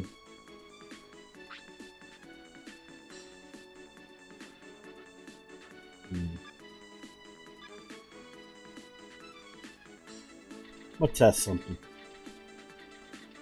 No, wait. There isn't another way to go that way. Okay, there we go. I fucked that up. It's okay. I could get a Gizamon. And I could play around with him later. Or do I want to get Gazimon? I'll think about it while I do this fight.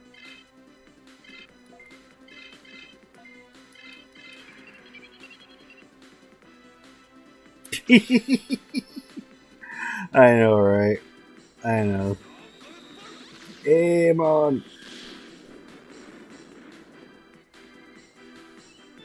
I might get Gazimon. Even though Gazimon's Digivolution pool is kind of awkward. It'd definitely be better than Gizamon. Gizamon has an okay Digivolution pool, but it's not that useful. And also, Gazimon's attack can actually paralyze, which is very useful. Especially for a rookie. Most definitely for a rookie.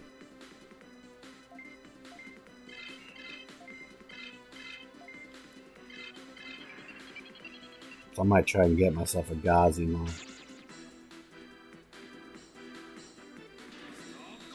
And I'll play around with that Gazimon when I'm done with the 3 that I have.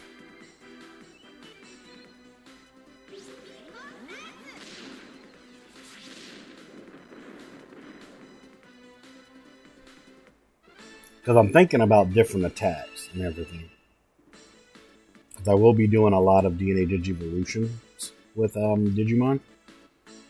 So my main focus will be, you know, like what I'm gonna do. Let's see if I can do this.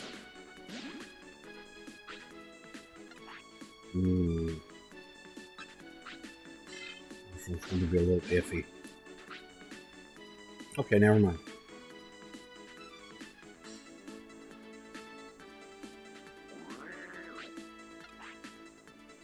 Okay. So when it comes to Digimon that are 2 per team, and you use items to get them as an alternate Digimon, you want to leave the one that you want as last.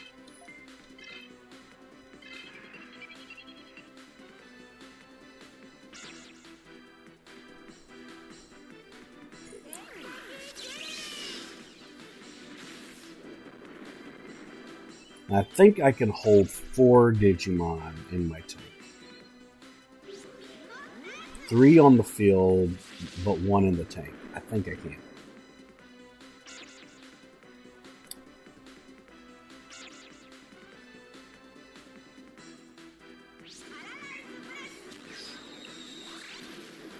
That's why I want it. That paralyzing, it can actually be very helpful.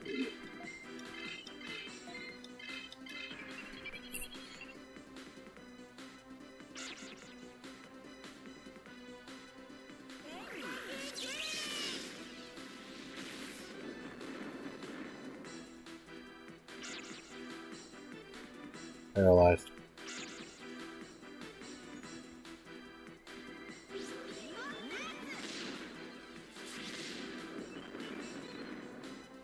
Cool. I think I have enough room in my beetle. I got Gazimon. Yes, I do. Good. Alright, I'm gonna name him Z. Because why not? Okay. And I'll play around with Gazimon later on down the road. I'll keep him in my beetle. Well, I don't know, I might transfer him into my server. But I won't use him yet. We'll see.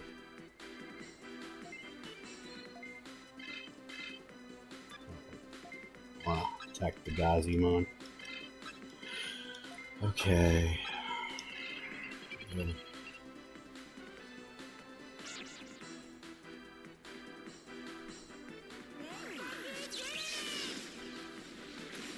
probably going to go on for another 30 minutes It's going to be about a 4-hour stream.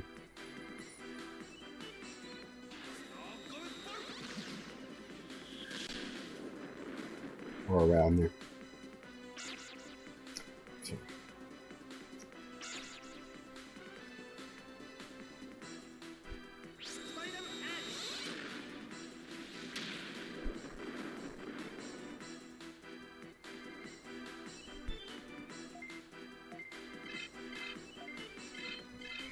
I do know for a fact that we will have champions by the end of the stream because they're one level away from Digivolving.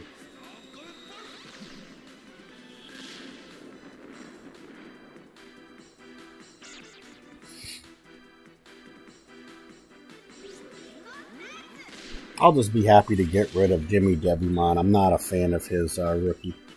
I'm not a fan of his Digivolution line. Okay. So he will be Digivolving soon. I want to get everybody to level 11 though.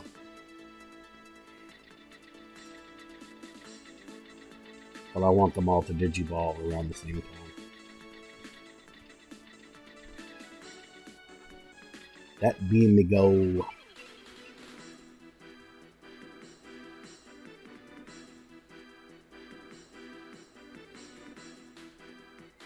But yeah, I don't think I'll get the regular Gaburimon. The fact that I got Snow Gaburimon is good enough.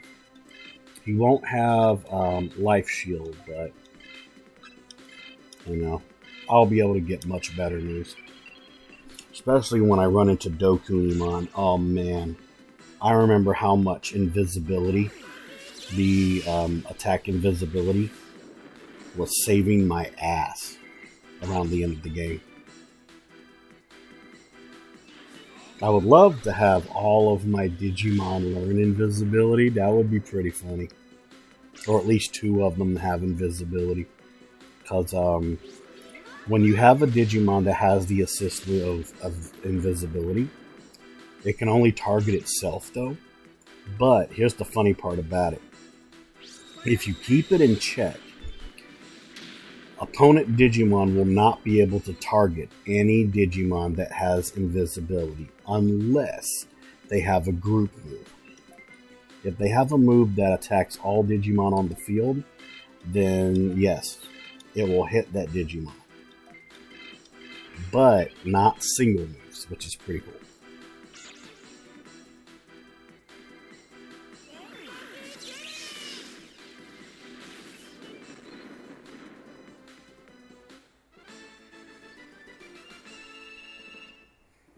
And the funny story is you get that move literally from a rookie.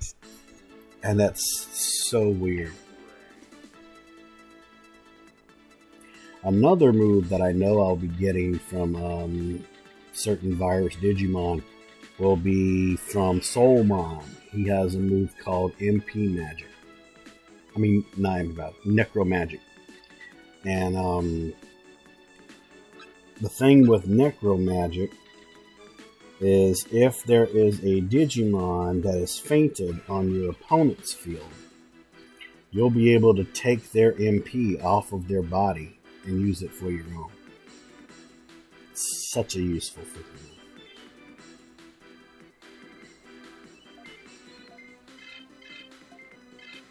move. Alright, let me get these guys to level 11 and I'll be able to Digivolve.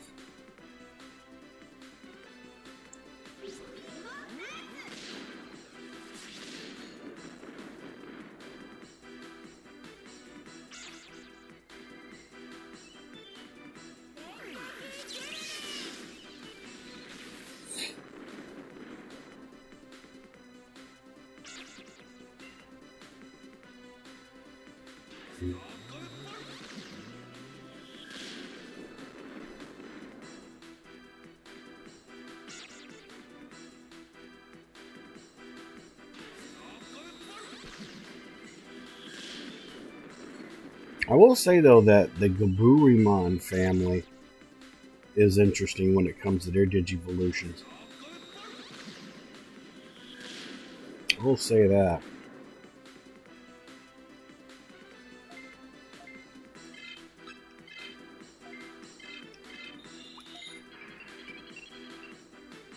Because they digivolve into some interesting shit.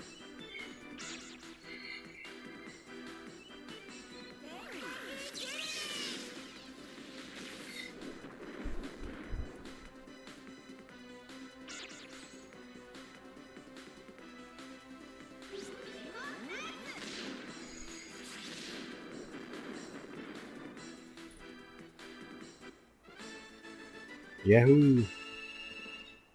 Alright, let me see something here. Okay, so one more fight will do it. And everybody will be at level 11, and I can go do some digivolving.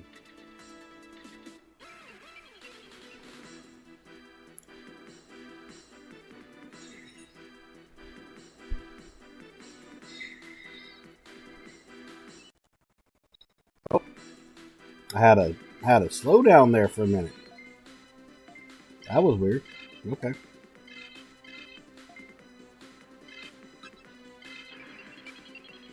It's okay. Just lasted for a little minute. It's okay.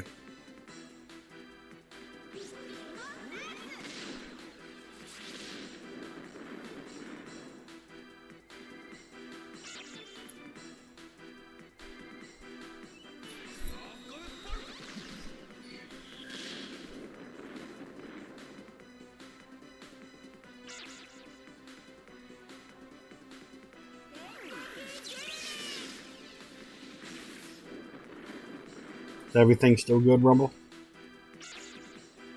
Just double checking.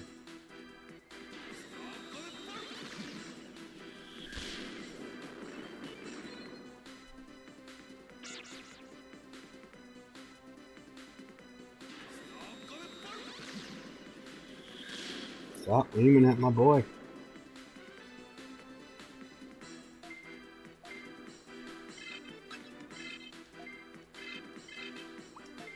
Okay.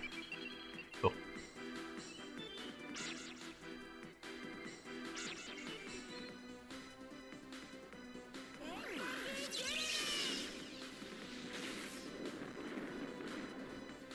Let's go.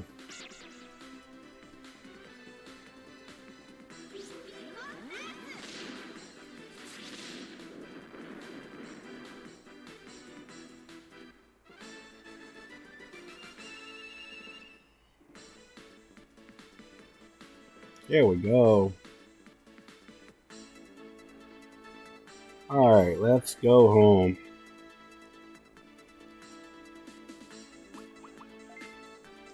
Made a lot of money too.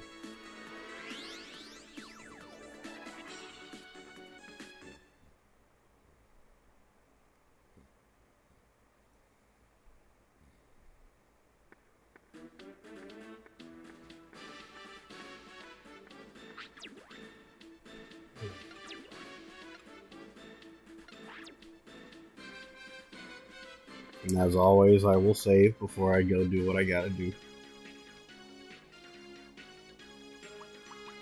Because you can never be too careful in this game.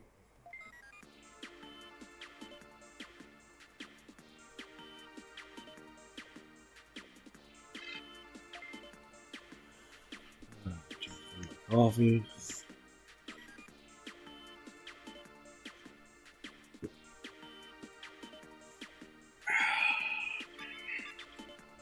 Alright, let's go digivolve our boys.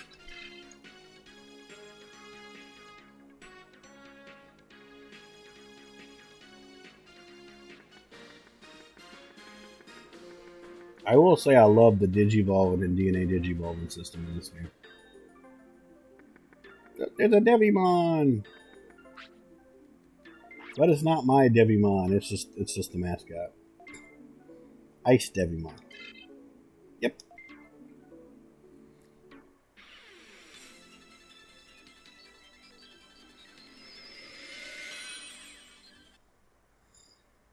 Yeah, Ice Digimon.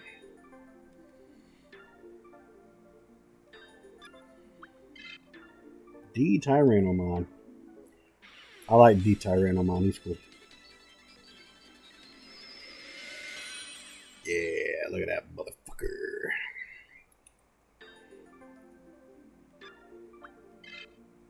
Hogamon. Told you. Hogamon.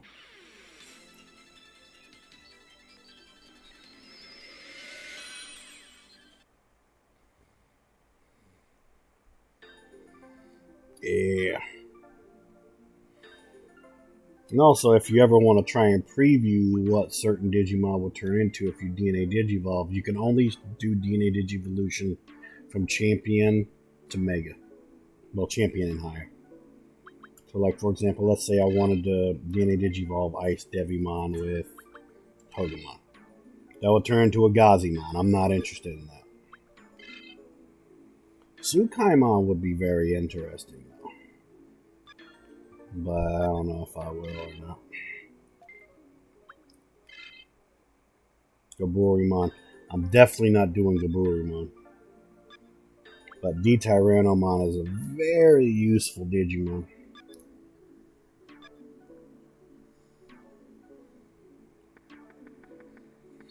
But the Tsukaimon, I might do Tsukaimon.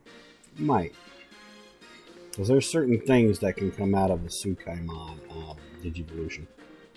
Which is the virus version of Patamon, in case you didn't know what the hell I'm freaking talking about.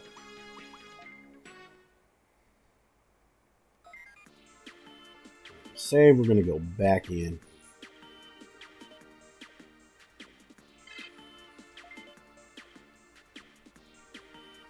Because now what we need to do is not only get our champion moves, but now we need to get them to their maximum experience.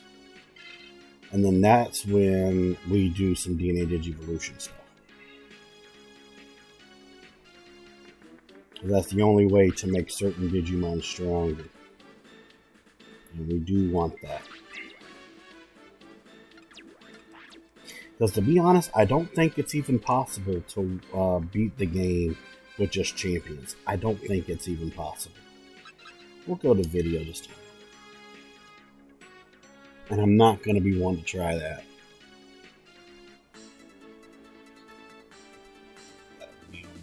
Sorry, I got something in my eye. Still in my eye, but let me start the battle first. There we go. Hate it when I get certain things in my eye.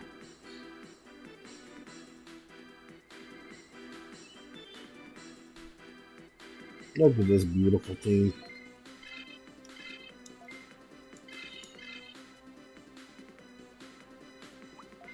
I can actually do those two. It'll beat it.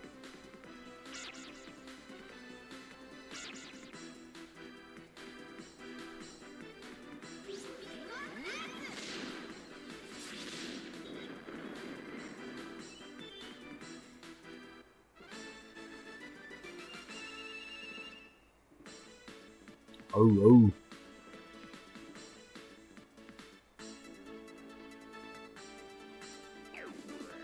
Oh. Yeah. Got an HP disc one. Fuck yeah. Now my next hurdle I need to prepare myself for is when I run into the Wild Metal Greymon later on in the game. Which is, I believe, a mission or two away from this one. Because that Metal Greymon will be very useful for plans that I have later.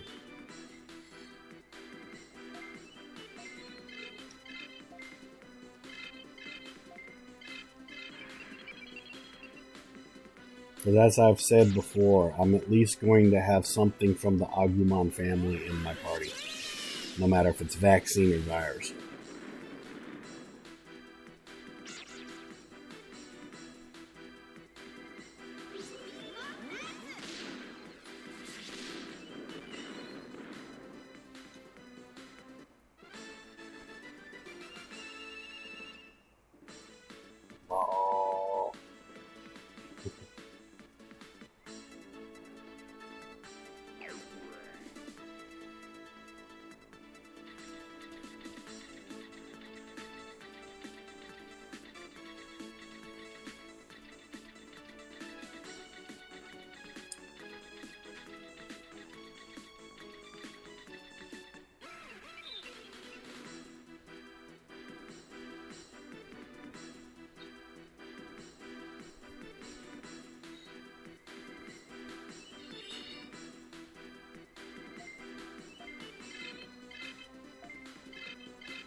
I can't wait to do more of this on next Friday.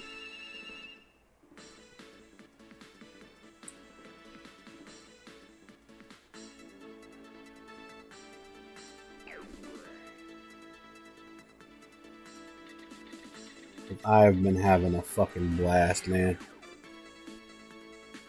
I love when streams are successful. Toy Agumon.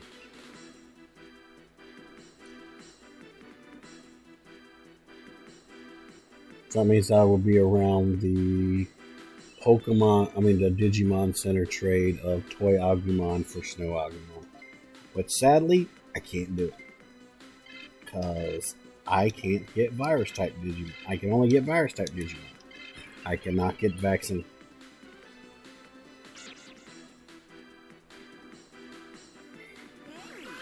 But because I get a toy plane around the mission I do for Metal Greymon, he's the only vaccine I'll be able to get for a good while. But he will be a very useful vaccine for me.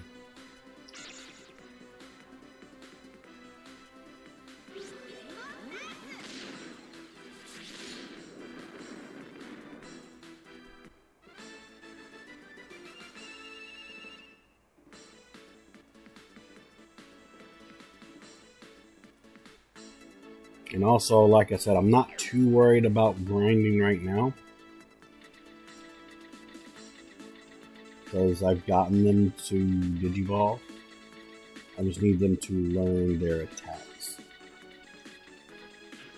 And then we can take on the boss of this demo.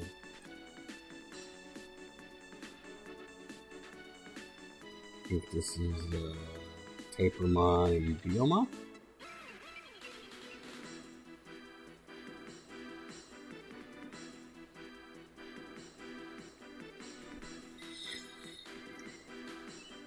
No, Tentomon and Tapermon.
Eat them up. Let's go.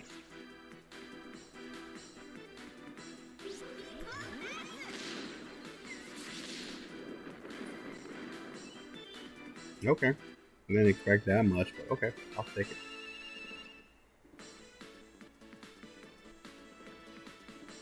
Yeah.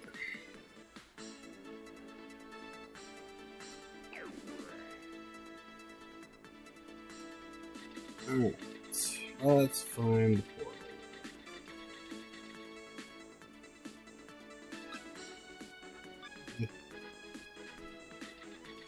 That's a dead end, though. No,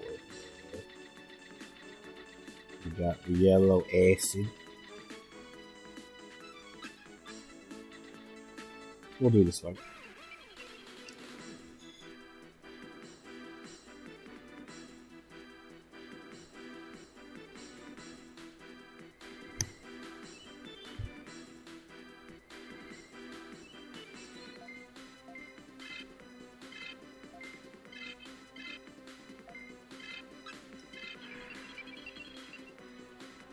Alright.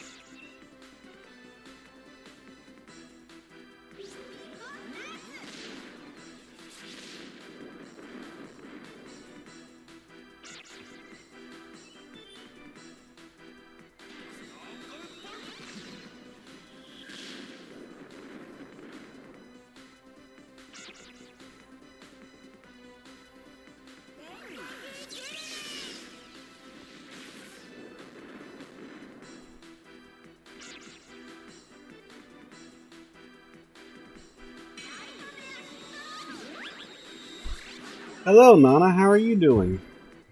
Good to have you back. How are you doing today?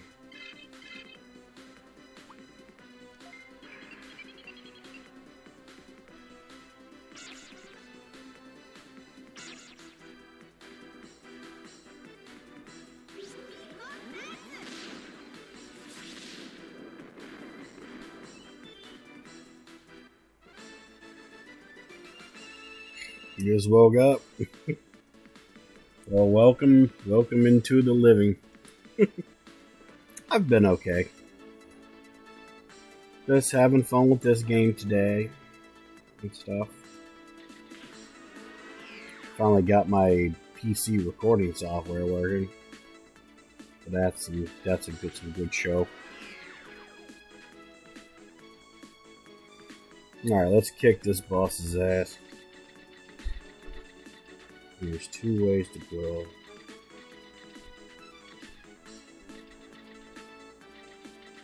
Oh. Okay, I'll try. And it was empty. Not too shabby. Okay.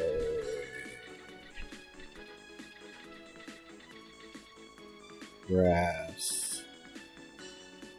Oh, you've been. Oh, okay, cool. This is, I think, Cockatoymon? Yes. This bastard. Alright. Let's kick this bastard's ass.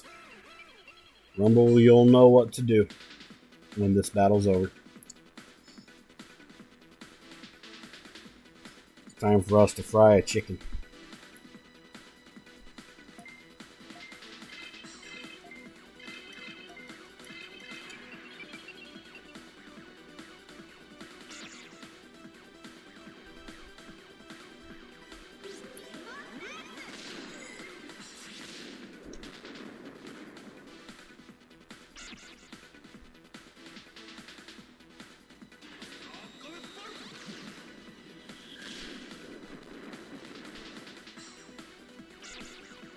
Now, if they had their champion moves already, though, it would be a much faster fight. But it's not. It's just going to go regular right now. Ah, Rain of Pollen. Okay, that's its rookie move.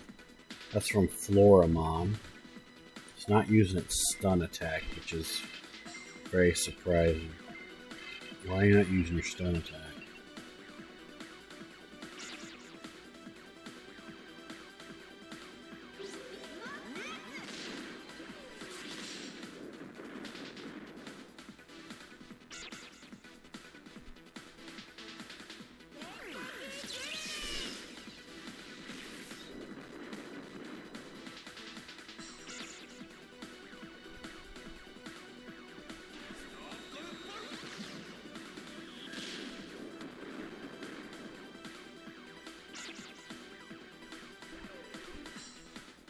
We'll have this in the bag.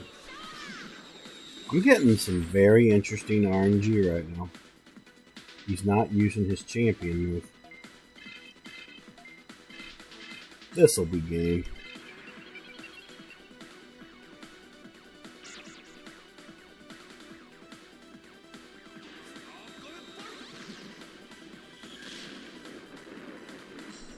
And game.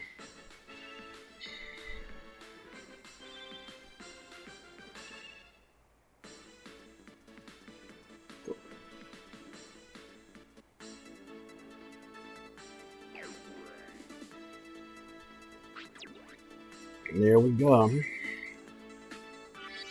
Dynamo Park.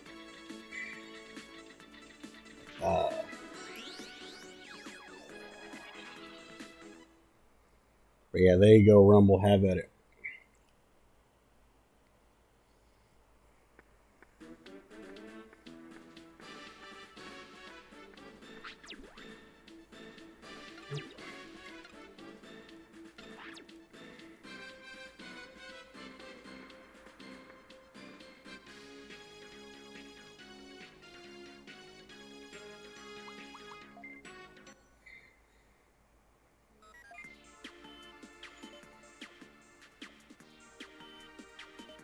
Alright. Saving, we're not going to go into the next domain yet. I'm going to do a few little things and then we're actually going to end for tonight. And I'm getting close to 4 hours. And we'll just see if I can do some upgrades for my tank.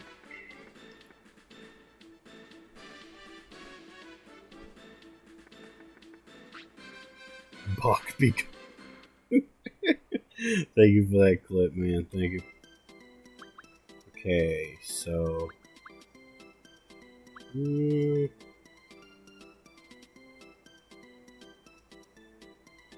get the lion EG.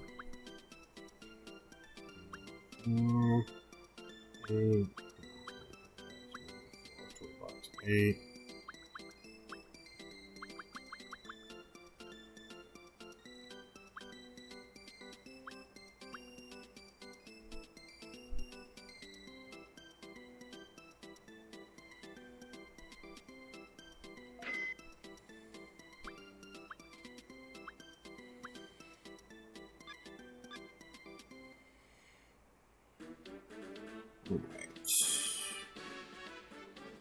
Transfer items server.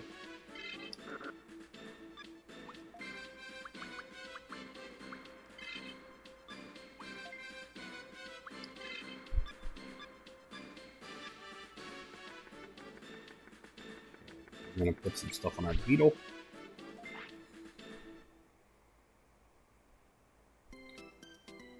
Assemble. Okay. We need the lion EG. Grab that 5.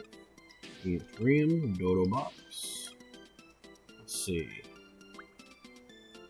That's the mech hand. We're gonna need the magnet hand. Shooting hand.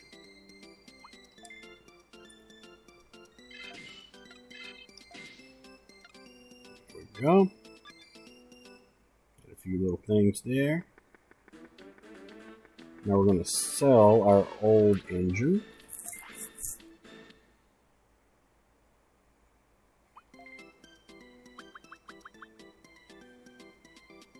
This Wolf EG.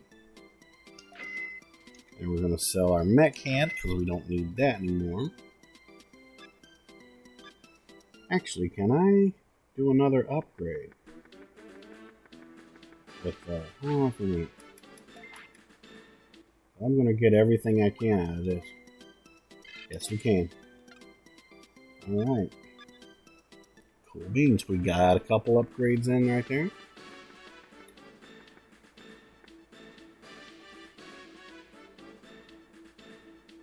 Also, Rumble. Is Candy Momoko streaming tonight? Can you find out for me? Because we're going to see if we can give a good raid. I'm going to save.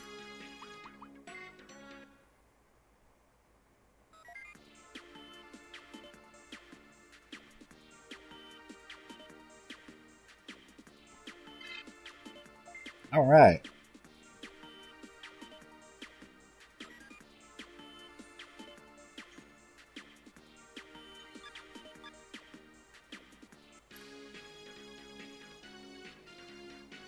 All right. Well,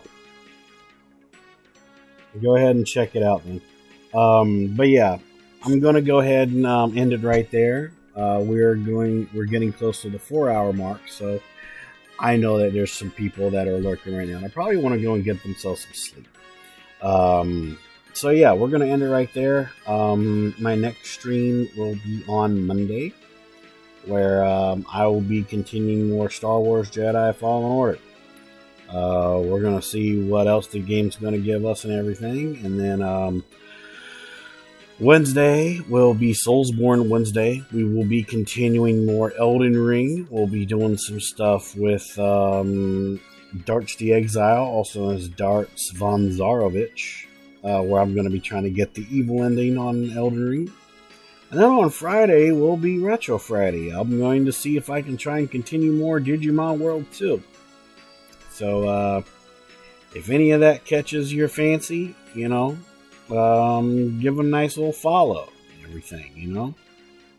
Rumble, is there anyone that we both know that are live streaming right now? I'd like to see if I can send out a raid, if possible. Because I can't check when I'm doing streams with action. I'm not able to check.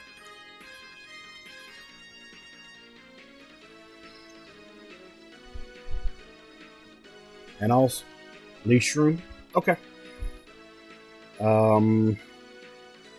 Then we will try to give a raid to Shroom. Okay, so let's see if I can do this here. Let me see if the /raid command is working again. Let's see if it's working. Yes, it is. Alright, so we're going to go raid Leash Room. The streamer is a very good supporter of the channel and everything. Give a nice follow if you want to. Yeah, I will see you guys on Monday for Random Monday at 1 a.m. Eastern Standard Time. We'll be continuing more Star Wars Jedi Fallen Order. So until then, thank you so much once again to Shiny Pockets for the raid. And also for Mr. Wolf DNC popping in during that raid as well. Always a blessing and pleasure to have someone of that caliber come and hang out with us for a little while, especially to Shiny Pockets as well. So as always, everyone, thank you so much for watching. I'm your friendly neighborhood Game Machine, and this was Retro Friday, where we did some Digimon World 2.